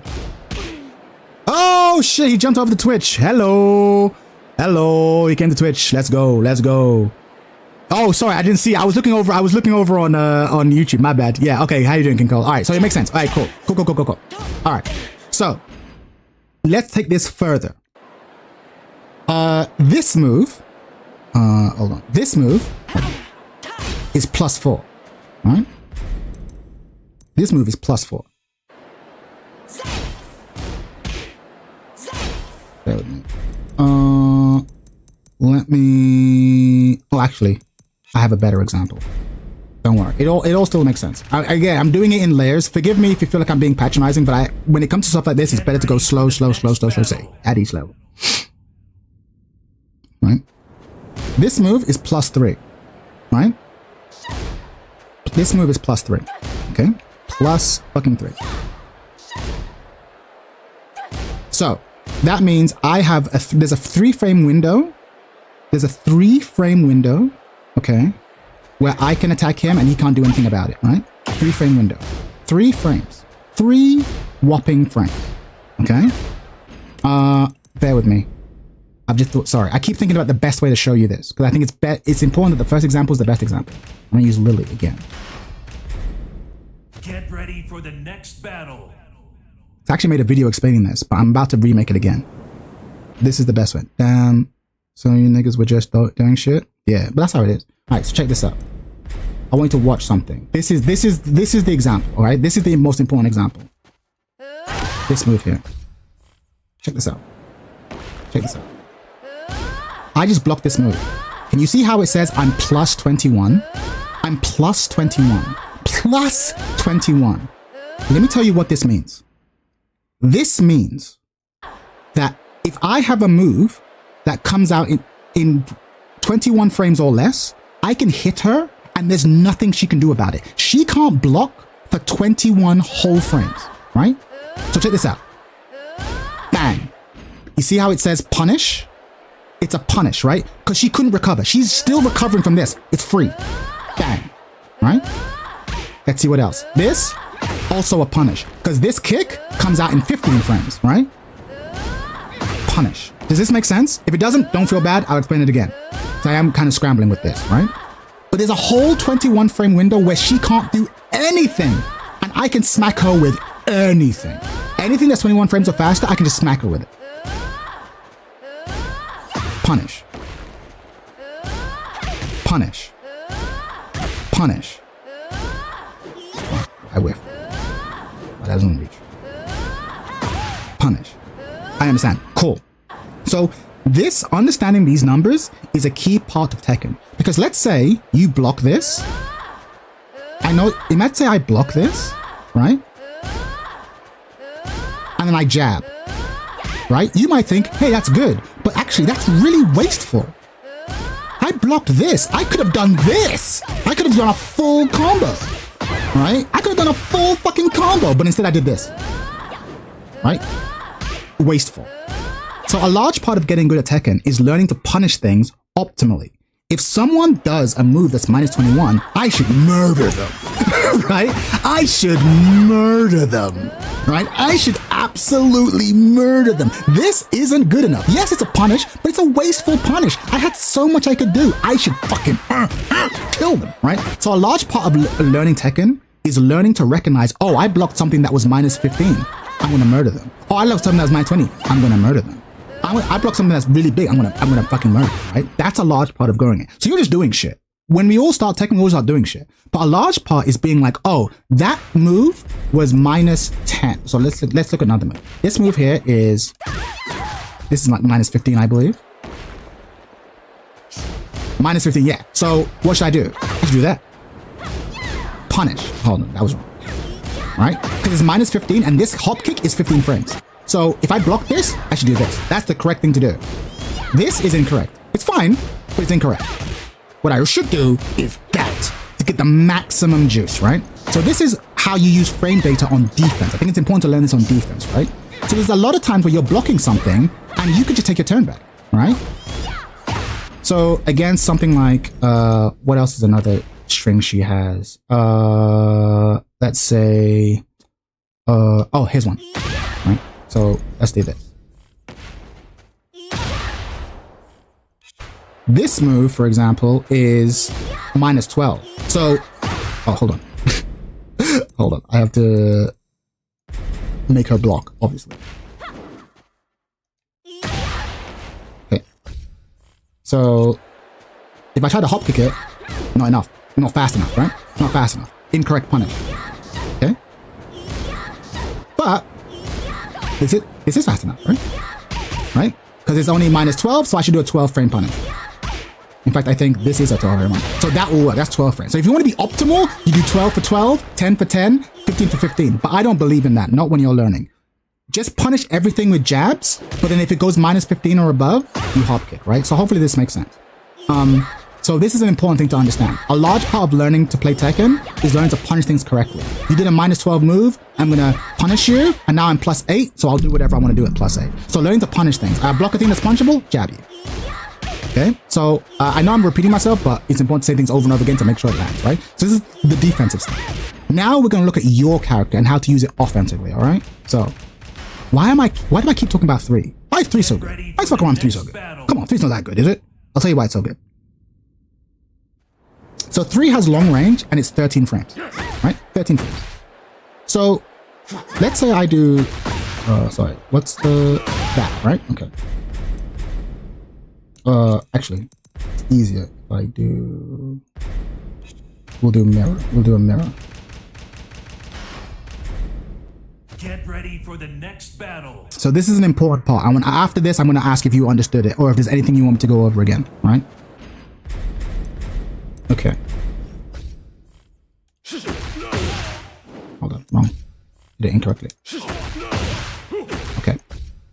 The fastest move most characters have, Cole, is going to be pork chop level. 100%, 100%. If you've managed to make it this far without frames, you're going to be doing really well. Listen.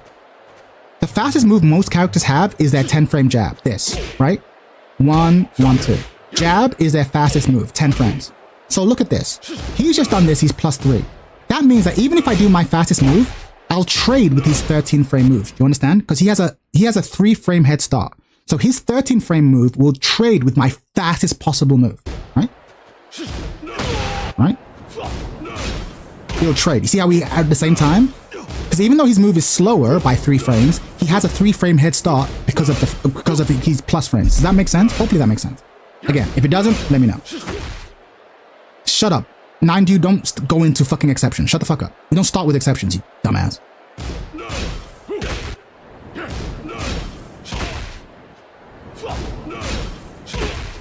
Does this make sense, Cole?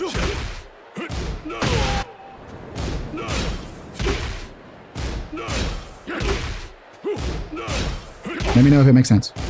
Or if you're getting bored. I can stop if you're getting bored. So far, I understand. Good. If you don't, then it's fine, right? So that's why I keep saying after this move, 3 is so good. Because even if I use my fastest move, it'll just trade. It'll just trade.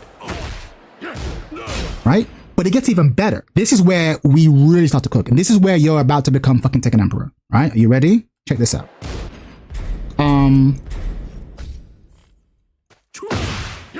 Okay. He just did that he just did forward 4-3 and I'm minus 4. He's plus 4, right?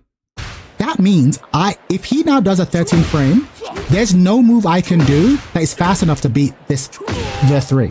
There's no move because my fastest move is 10 frames. I would need a 9 frame move to trade with you. I would need an 8 frame move to beat you. But most characters in this game don't have an 8 frame move, don't have a 9 frame move. Most characters in this game, their fastest move is 10 frames. Therefore, this is a frame trap. If I push any button, I'm dead. Bang. I get hit. Does that make sense? Because you're plus 4. Again, it's really important that you understand this. If you don't understand it, it's fine, I'll explain it. Because this is a really important thing. Because now you'll understand why I'm complaining about the way you put your move together. Right? If you don't understand it, just say and I'll explain. Right? But you're plus 4.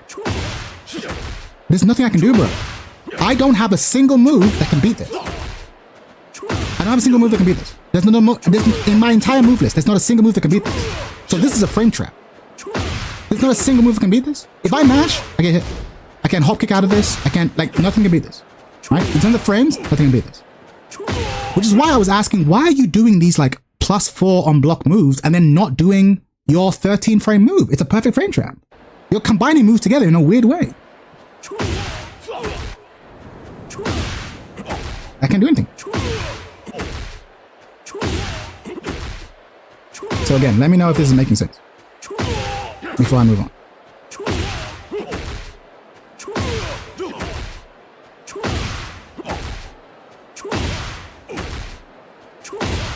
My fastest move can't beat this.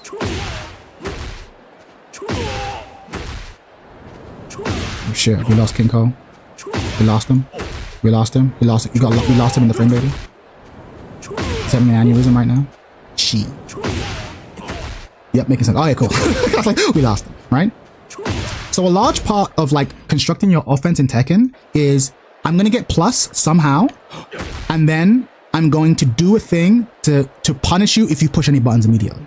So forward 4 into 3 is a good frame trap, right? Plus 4, 13 frame option, right? Bang, bang. Another good one is, like I said, this into this, right? Because at worst you'll trade. Oh wait, I'll have him do it, right? So again, into this, right? At worst you'll trade. Nah, I type like a normal. Nah, it's all good, it's all good, it's all good. Right? Oh wait, what? Oh, I must have delayed it.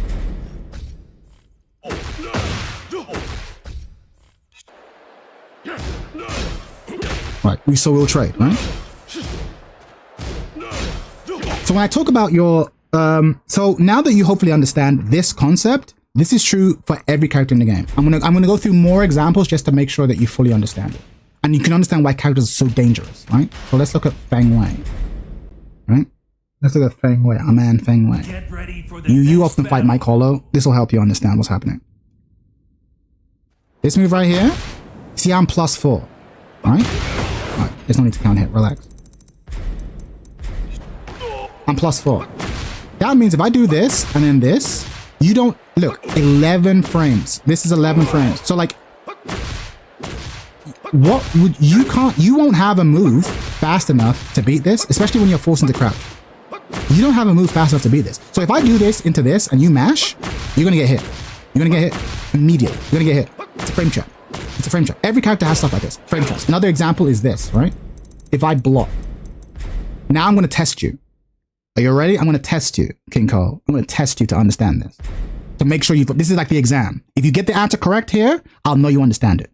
If you get it wrong here, you fucked. You have to sit there, you have to flunk. You flunked the course, we have to go over it again. You ready? Here's the exam. You ready? I do this, I'm plus 4. I'm plus 4, okay? If I want to frame trap my opponent, what speed does my move have to be? Remember, the fastest move most characters have is 10 frames, okay? I'm plus 4. So if I want to frame trap him, what speed would my attack need to be to stop him? To like, to screw him over. So I'm plus 4. And the fastest move he has is 10 frames. No one else tell him. You tell him you're banned from the chat.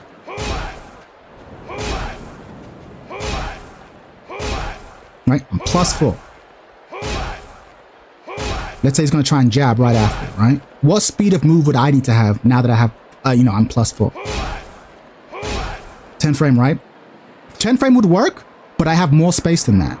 Because his fastest is 10 frame. So actually, I'll give you partial credit for 10 frame. I'll give you partial credit for 10 frame. We're going to make him jab, right? Oh, hold on. So my 10 frame will beat him, yes? My 10 frame will beat him. But also, my 12 frame will beat him.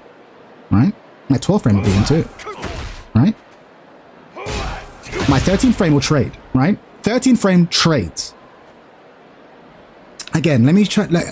How do I help explain how do I help explain the formula? Because it's important to understand. He's actually a really good one to understand.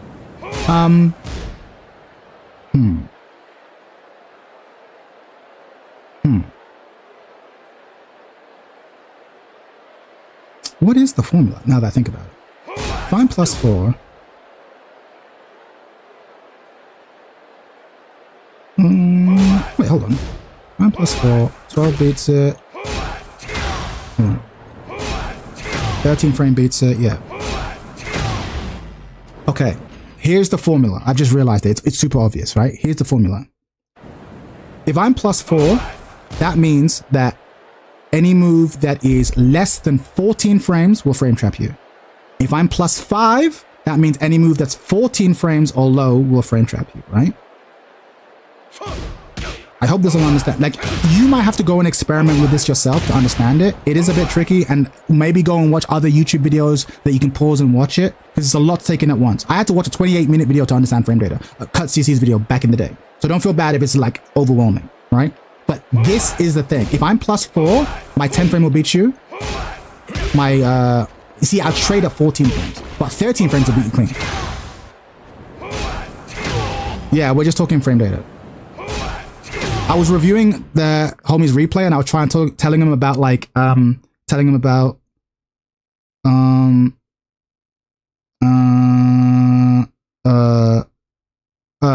frame data, because everything I was explaining doesn't make sense if you don't have frame data. But if he understands frame data, he actually won't need me to explain it. He'll understand what makes a good sequence of attacks versus a bad one, right? This into this is a good sequence, because there's nothing he can do at 13 frames.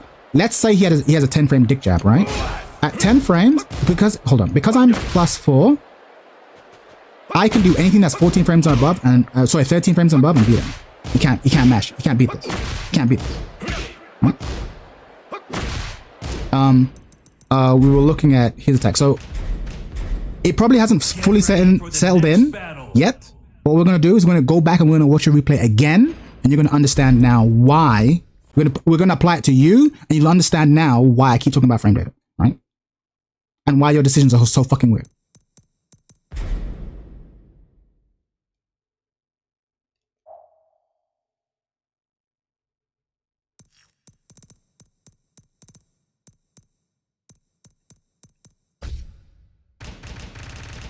Look at them and find out. Oh, here you go. Okay, I'm gonna watch again. I'm gonna watch this one.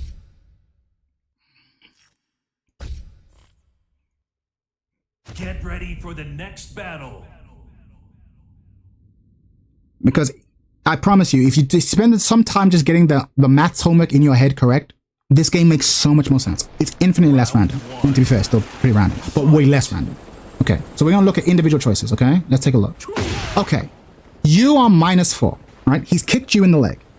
That move, he's +4, you're -4, okay?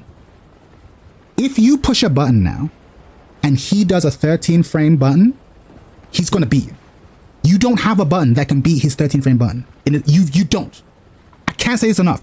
There is not a button in your move list that can beat his 13 frame button. So if he goes for a 13 frame button that reaches this distance, and you press any attack button, he's going to hit you.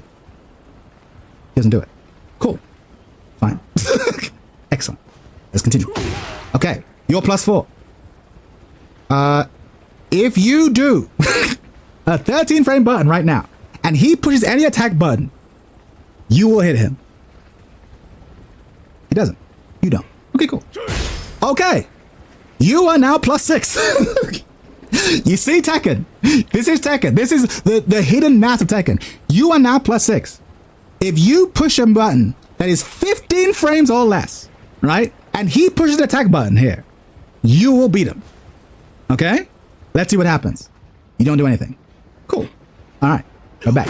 But you understand now why I'm like, oh, why didn't you do anything? You had +6. You should have done 15 frame button. Hopefully it's starting to make sense. We can do this all day. We can do this all day. And eventually, even if it hasn't fully clicked in, by the end of it, it will. Let's continue. Well, you got hit. So, combo. Whatever. You know how combos work. Okay. Cool. You have to guess. You're -13. So, you're going to get hit. Whatever. We're not here yet. Fine. You're fine. Okay. Let's move on. But understanding the frame data matters. Okay. Oh, he did the other one. So now you're +4. Okay. So actually, if he mashes, yeah, I'm giving up my turn. King Cole, he sees the light. King, he gets it. Yes, yes. He's beginning to see. You're giving up your turn. You're +6. Why didn't you do anything with your 6 frames? You didn't do anything. You had 15 frames of uninterrupted. You know what I mean? Again, it gets more complicated when we're doing side steps and blah, blah, blah. But for now, at this level, I have +6. Why don't I do a 15 frame fucking party? You know what I mean? I'm like, why are you doing that? Okay. Okay. You're neutral, so whatever. Okay. I just don't do anything. Okay.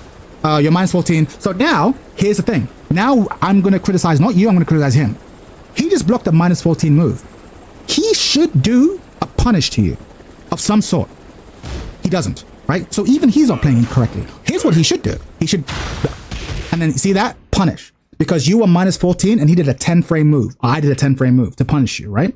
I don't know what Fuckaram's 14 frame punish, but if I was really godlike, if I'm Austin Ash, if I'm at the highest level, I block a -14 move, I'm hitting you with a -14 punish, the highest level. But at this point, I block something punishable, I punish you with 10 frames. That's what he should have done. He should have done this. Ba-ba. Now it's his turn. But he didn't do that. Sure. Okay. Interesting. Here's a good one. Okay, so look at this. Bang. You're -9. Okay, King Cole, you're -9. So you know what? You probably shouldn't do anything. -9, that means if he has a move that's 18 frames or faster, and you mash an attack button, he's gonna counter hit you. Guess what? You mash an attack button and he counter hits you with his 16 frame whatever mat kick this is, you die. Right? Let's watch that sequence again. Let's watch it again. You're -9. You probably shouldn't push a button here, my friend. But you don't know that. You don't know frame data at this point. Now you do. But you don't understand frame data. So you're like, I think it's my turn. I will push button now. I will attack. It's my turn. But little did he know, it was not his turn. And so, you got fucked.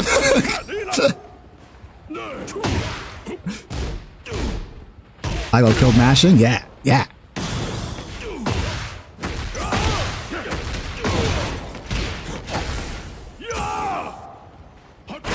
But when people, and sometimes you do have to mash, right? This game, you're going to be minus a lot of time, but there's a difference between mashing with informed mashing and mindless mashing, right?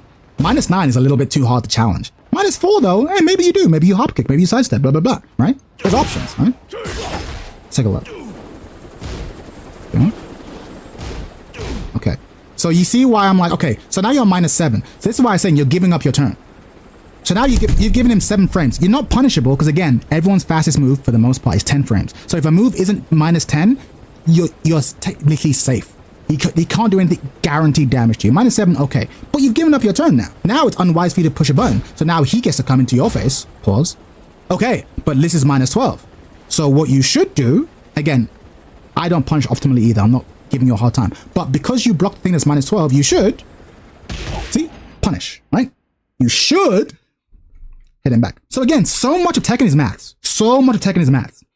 And playing Tekken without an understanding of the underlying math is crazy. It's crazy. Because you start mashing in bad choices. You start like suboptimally punishing things. You start losing really big. It's really important that you come away with this understanding. This is why I was like, forget everything I said.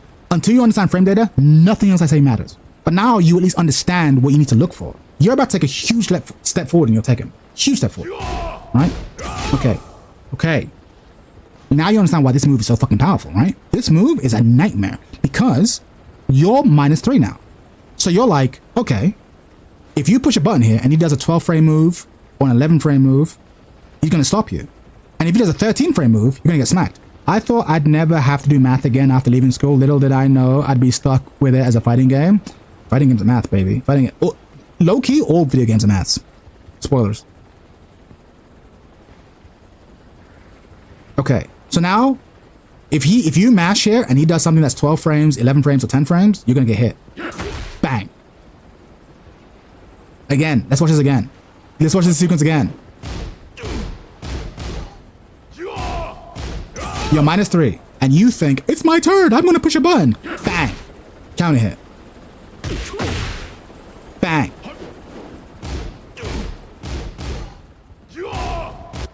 It's really important to understand this sequence of attacks. It might seem small, but this is it. This is it. This is where you're losing. This is why you're losing. RPGs, math as fuck. Card games, fighting games, shooters. It's all math. It's all geometry. It's all geometry, coordinates. It's all math. Math all the way down. rang, okay? That's why the Asians are so good at video games. Pause, right? So,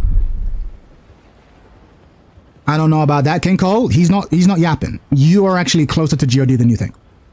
You actually are. Because if you start implementing this, you're gonna go, especially with Thugger Arm? Yeah.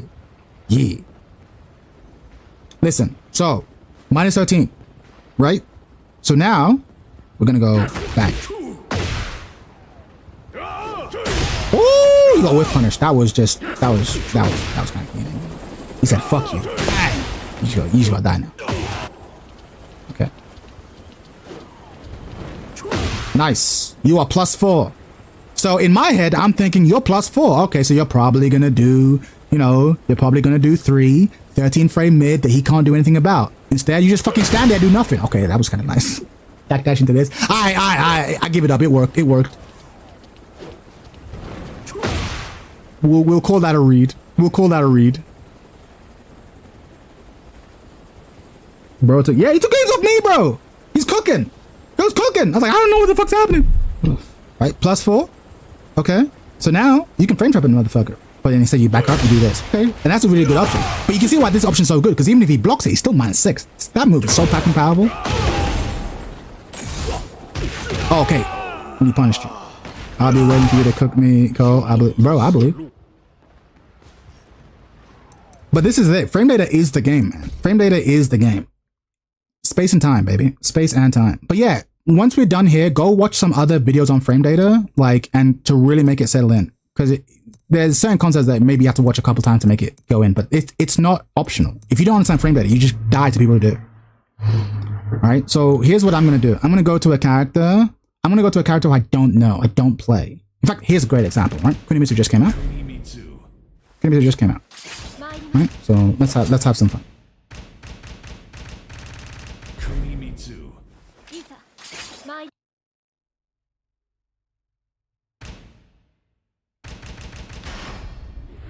Get ready for the next battle.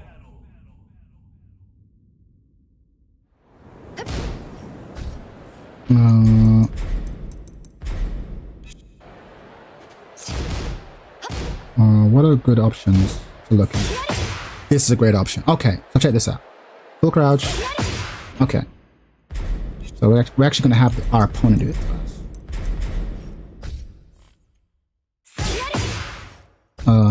Yeah, okay. Yeah. I know the sequence. Okay. So check this out. If she does this, she is +5. I'm -5, right? I'm -5. And this is a very stressful situation because I'm like, okay, she can frame trap me because she's plus, right? So I might not want to push a button. If I push a button, I don't have a single button that can beat it. This comes out in 14 frames. This is a frame trap. There's not a single attack button I have that can beat this. No attack button can beat this. No attack button can beat this. Power crush, my guy. Yes. We're talking. Finn, you're missing out. We're teaching frame data. We're taking frame data. Right? So I don't have an attack fast enough to beat this. Right? Because like we've already established, most characters' fastest move is 10 frames, right? So I can't beat this. Right? So my only options really would be something like sidestepping. Oh no, unfortunately you can't sidestep this move. Right? But yeah, we're just teaching frame data. We're teaching frame data, yeah. So this is why I'm talking about why it's really important to understand frame data. Because if you don't know this, you might be like, oh, it's my turn, I'm going to push a button, and then you fucking get smacked, right? But when you understand frame data, you actually have a better understanding of the risk reward of every situation. If you don't know it, you just die, right? There's probably been times where you've blocked, blocked this, right? It's -13. So you should punish with something, right? At the very least, your 10 frame punish. Not just standing there like an idiot. You should punish, right? So hopefully you can understand now why I was criticizing your choices, right? You can understand why I was criticizing your options. Because you're like, oh, you're +4, but then you wouldn't do anything with your 4 additional frames. You'd be +5, you won't do anything with your 5 additional frames. And sometimes it's a good choice, right? You're doing it consciously to maybe bait out a panicked response, but you weren't. You just didn't know. But now I want you to go into training mode with your character and really think about some sequences that you're going to put together. What do I want to do when I'm +3? What do I want to do when I'm +5? What do I want to do when I'm +6? If my opponent blocks this, I have 6 frames. There is very little my opponent can do if I do this into this. Very little. Right? Watch preserving. Same with this. Okay, I'm +3. Okay, I'm +3. So you can frame trap them with anything that's 12 frames or faster. I don't know what your 10 frame option would be, right? But Tekken King is legit 10 games. Yeah, we'll see. So yeah, hopefully that makes sense, Kinko. That was a rundown. Again, if you check out my channel, you look up frame data. I have a video on it. Plenty of other people have videos explaining frame data. I recommend CutCC. That was who taught me. FDX has a great one. The main man has a great one. I have a funny one, which is also good. Yeah, but watch as many as you need to really make the idea sit down. But yeah, just let me know that have you understood it? Has it all made sense? Has it all percolated in your brain? Let me know. Because I've been yapping for a minute. But yeah, all the advice I was giving you made no sense until you can understand frame data. That's the real lesson. Take away.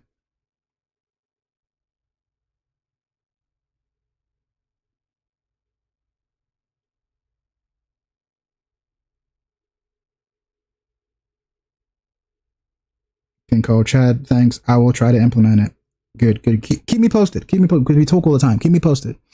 But yeah, just really think about that and how you're going to put things together.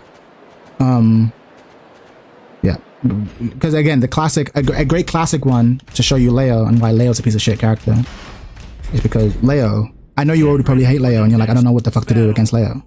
Oh fuck, my game crashed again. Leo's fucking horseshit because Leo is constantly able to put you in situations where you're minus.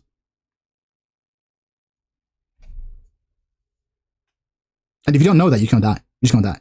I'll show you Leo one real quick, and then sorry, someone asked me to watch their replay again. Send me the thing. Send me your code again, and I'll watch your replay. Fuck your Leo, Chad. Listen, it's Tekken 8. You're welcome. It's a Steam thing. Nah, it's probably a PC thing. My PC's not that powerful. Leo is weird to play against. Yeah, but now that I know you don't understand frame data, I was like, oh yeah, you're gonna die to every Leo. Oh, you're gonna die to every. If you don't understand frame data, you're gonna die to every Leo. Oh my god. Leo's gonna farm you. I mean, even if you do understand frame data, Leo's gonna farm you. Sorry. But like, if you don't understand frame data, sheesh, you're going to die. You're going to die.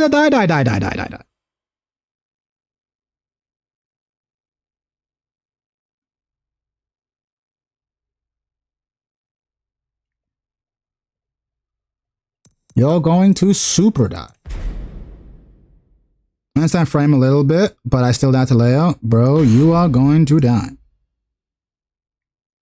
So let me show you why Leo... Again, this isn't going to help you solve the Leo matchup, but it'll help you understand, like, well, here's why I fucking hate fighting this guy. Or gal. Lol. Get ready for the next battle. So your man said, I want some free coaching. Fuck you. Supreme, you be fucking me up. You need to be coaching me. Suck a dick. You be fucking me up all the time about free coaching. Fuck you. Alright, look. Look at this shit. See that number? See that big old +9? Every time you hold this knee, you are -9. Now, to be fair, the fastest option I have is 13 frames. But you don't have a move that can... You don't have an attack button that can beat it. You don't have an attack button that can beat this. So if you try and take your turn back, when you block this, you explode. You explode. You explode. You explode. Okay? Let's have him punish. You're gonna make him go back with his fastest attack, which is his 10 frame jab, all right? Again, most characters fast frame. Hold on, wrong thing. Die! This happens to you a lot. Hold on. Die! Die! Chad, you fucking fraud. I thought you played a character that took skill. Listen! There's a reason I stopped playing Leo in season 2. So here's the thing though. So every time you block this, you kind of want to not do anything. But of course, if I know you're not going to do anything, then I can just fucking like cancel and cause trouble, right? Or I can get go under. Oh wait, actually that didn't go under. So this is the thing. So this is a nightmare situation, right? So this is killing a lot. If you don't understand frame data and you mash when you block this knee, you're gonna die. You're gonna die. You don't have an option here. Now it's a high, so you could crouch, right? You could choose to crouch.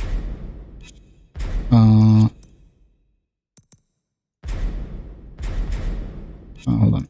You could choose to crouch, right? Right? You could choose to crouch. And that will work, right? Because it'll let you go... You'll go under the high, right? Very good. But of course, if I know you're going to do that... Hot kick. Right? So this is a built-in mix-up. Look why people hate fighting Leia. Fucking horseshit. And it's only gotten more horseshit over time. But again, you don't know this if you don't understand frame data. I'm just getting hit and I don't know why. Now you understand why. But your mind is not and you're pushing buttons.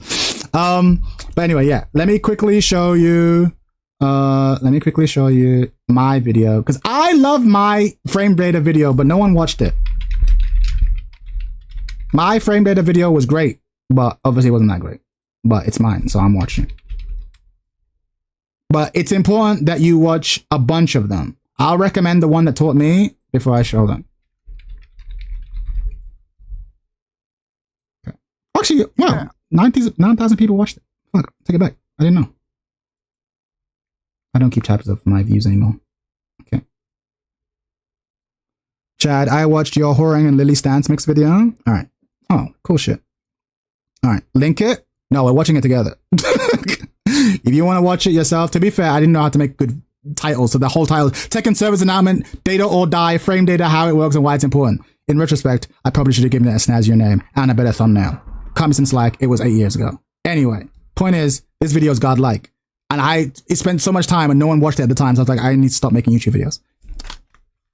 Anyway, get ready for cinema. You there? Would you like to get better at Tekken? Well, did you know each move possesses mathematical properties that can help determine which ones to use and when? But I'm a poor player. I just do Death Fist and Demo Man until I win. Are you saying there's a smarter way? Oh, you silly girl. Of course there is. It's called frame data. It's so simple, even a Horang main can understand it. Would you like to learn how it works? This is Lily, and she has a move called Matterhorn. If it hits, it leads to a combo that deals well over 50% damage. So why not use it all the time, you ask? Well, because it's -20 on block, meaning that if my opponent blocks it, they'll recover 20 frames faster from blocking it than I will from doing it. This leaves a 20-frame window where they can attack, but I can't defend. This means that if they have an attack that comes out in 20 frames or less, they can hit me with it, and there's nothing I can do to stop it. This is called a punish. This is why Matterhorn is considered a high-risk, high-reward option, because if it lands, Lily can take 30 to 50% of her opponent's life, but if they block it, they can take 30 to 50% of hers.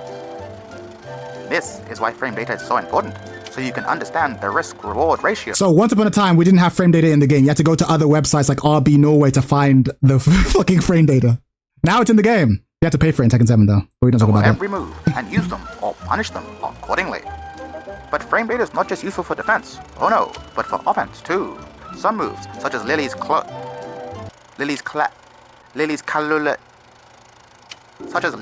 dash 3+4, leaves her +6 on block.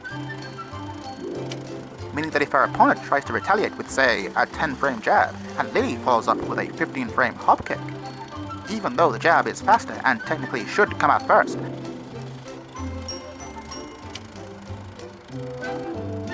the 6-frame head start given by Lily's last move functionally turns this 15-frame hopkick into a 9-frame one, and thus it comes out first. But if her opponent had only known that this move left Lily at +6, then he would have likely just kept blocking, and instead have blocked the hopkick, which is -13. You see, the difference between knowing frame data and not is the difference between getting launched or dealing free damage. It's the difference between punishing a move with a couple of jabs and punishing it with a full combo. You might be wondering why information this important wasn't revealed to you in training mode. Because fuck you, that's why. I'm Chaddington III, and this has been a Tekken service announcement. Good times. Good times. Back when I used to put effort into my content and no one watched it. Good times. Good fucking times. One of the issues I see is that people are constantly focusing on trying. Oh yeah, second video. Because fuck you, that's why. 100%. 100%. Back when I gave a fuck about Tekken. These were good times. Not gonna lie, this video looks fun for a kind of boring topic. I mean, that was the whole thing. That was my whole gimmick. I thought I wanted to make a bunch of videos like that, but they didn't get much traction, so I stopped. But yeah, good shit. You know the rule of 3? What's the rule of 3? Bro, it's funny as hell. I'm glad. No, because frame data is a boring topic, so I wanted it to be in frame data. What do you mean rule of 3? Well, explain it, because I don't know it. I might know it, but I don't know it by that name. What's the rule of 3? But yeah, frame data is really important. It really is important. And I think once you get to an intermediate level, it becomes non-negotiable. Yeah, you have to understand, because you need to understand the decisions, like what makes a good choice and a bad choice. Yeah.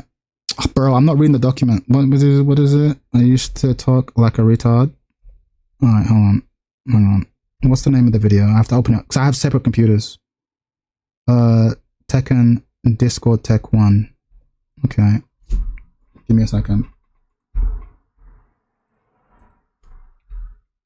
Tekken.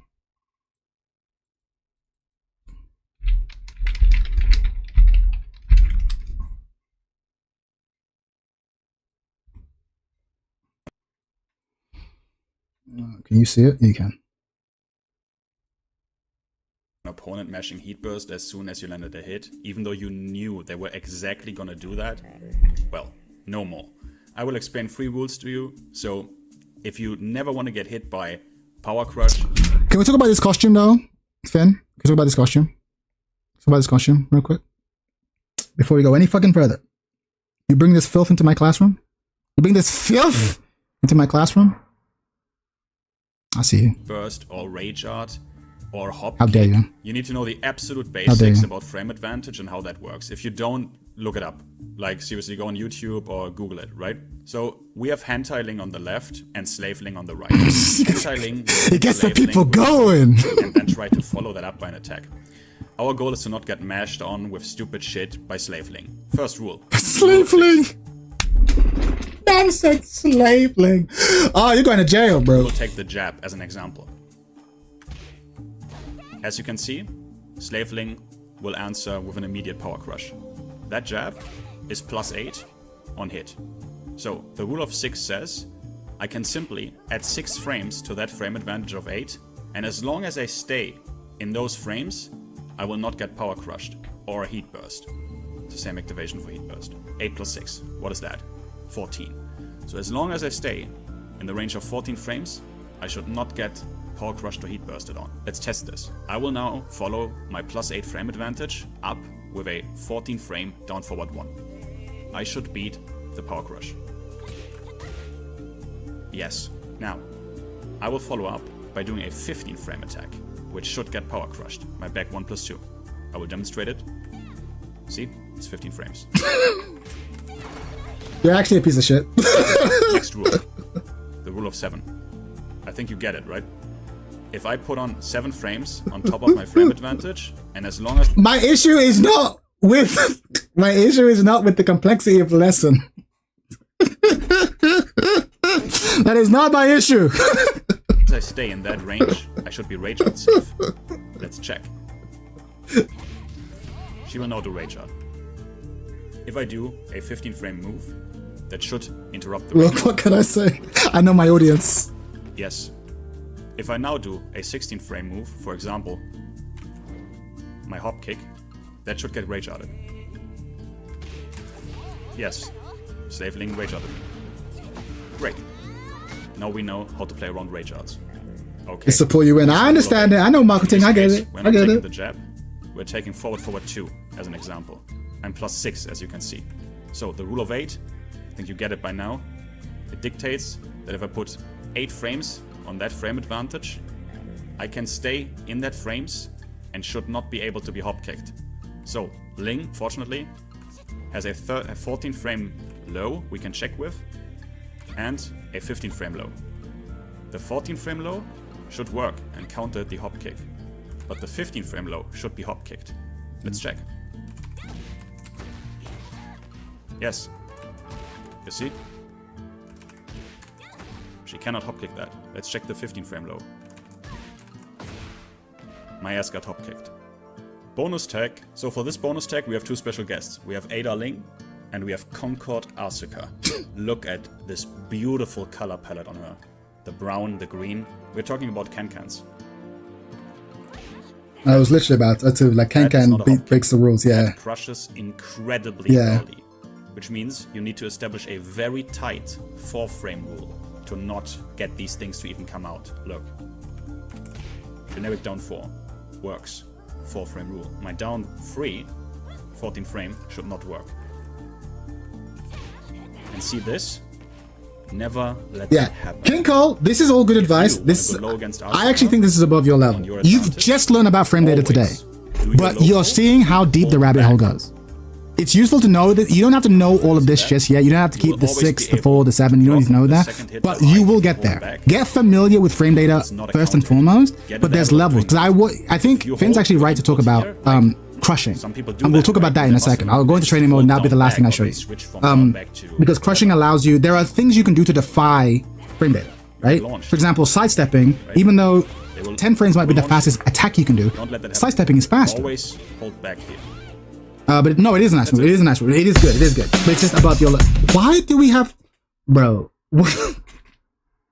You... Why do you have a Mortal X? I mean, I love a Mortal X. Don't get me wrong, but why are you doing... You're so crazy. Alright. Fuck, you know. Alright. Okay. Time to show you something. Okay. The Mortal X and me had a thing. Alright, fair enough. Okay. Okay. What's the best way to show this? That's a slow load. That's a 16. Okay. Okay. So everyone knows I'm a fan of the Hopkick City strong style. Enjoy it. Not in that sense, lol. Listen, I'm a big fan of the Hopkick City. You know, I'm a big fan of Hopkick City. Why are Hopkicks so powerful in my model? It's very scrubby, but I don't care. It's my style. I'm never getting rid of it, right? So you now understand frame data, right? So in this situation, hold on. My opponent is,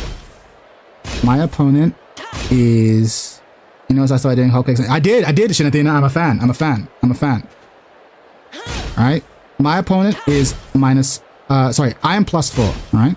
And my opponent is going to do, it doesn't work. I need a plus frame. Fang's better. I don't want to force crouch. I need Fang's better. Get ready for the next battle.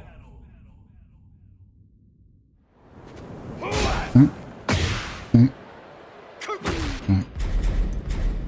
Let me just first of all, let me make sure this works. Punish. Bear with me. Ignore this while I set it up.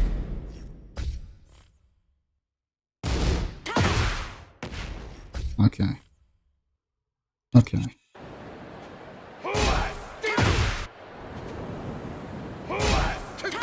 Okay. Right? So, check this out. This is an important thing to understand, right? And I'm probably going to do a board. This is something you shouldn't do ad-lib. You should probably script it, but it's important to understand. Okay. I'm +4 here. and I'm about to do my 14 frame low. So this should be a frame trap, right? It should maybe trade with a 10 frame option. It should be a frame trap. He's about to do a 15 frame hop kick, right? So we should clash. No. Because as I'm sure you know, hop kicks are programmed to go over lows.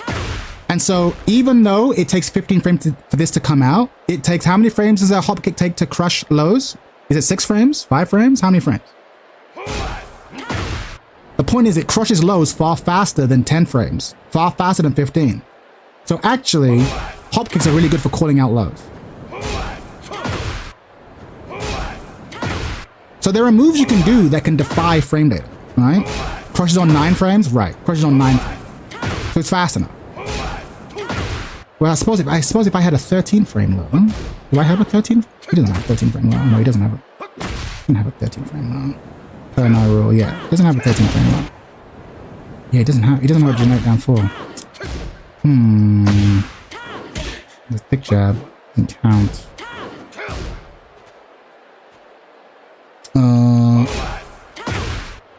Yeah, I'm not going to go into it. I'm not going to overload you. I've already given you a bunch of information. You can figure out more later on. But you understand frame data, you're done. You're set.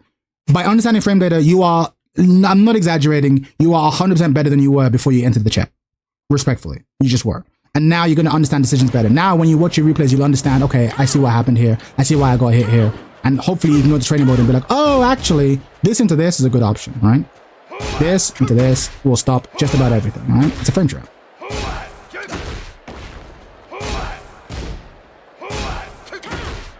I have 13 frames of faster than his fastest move.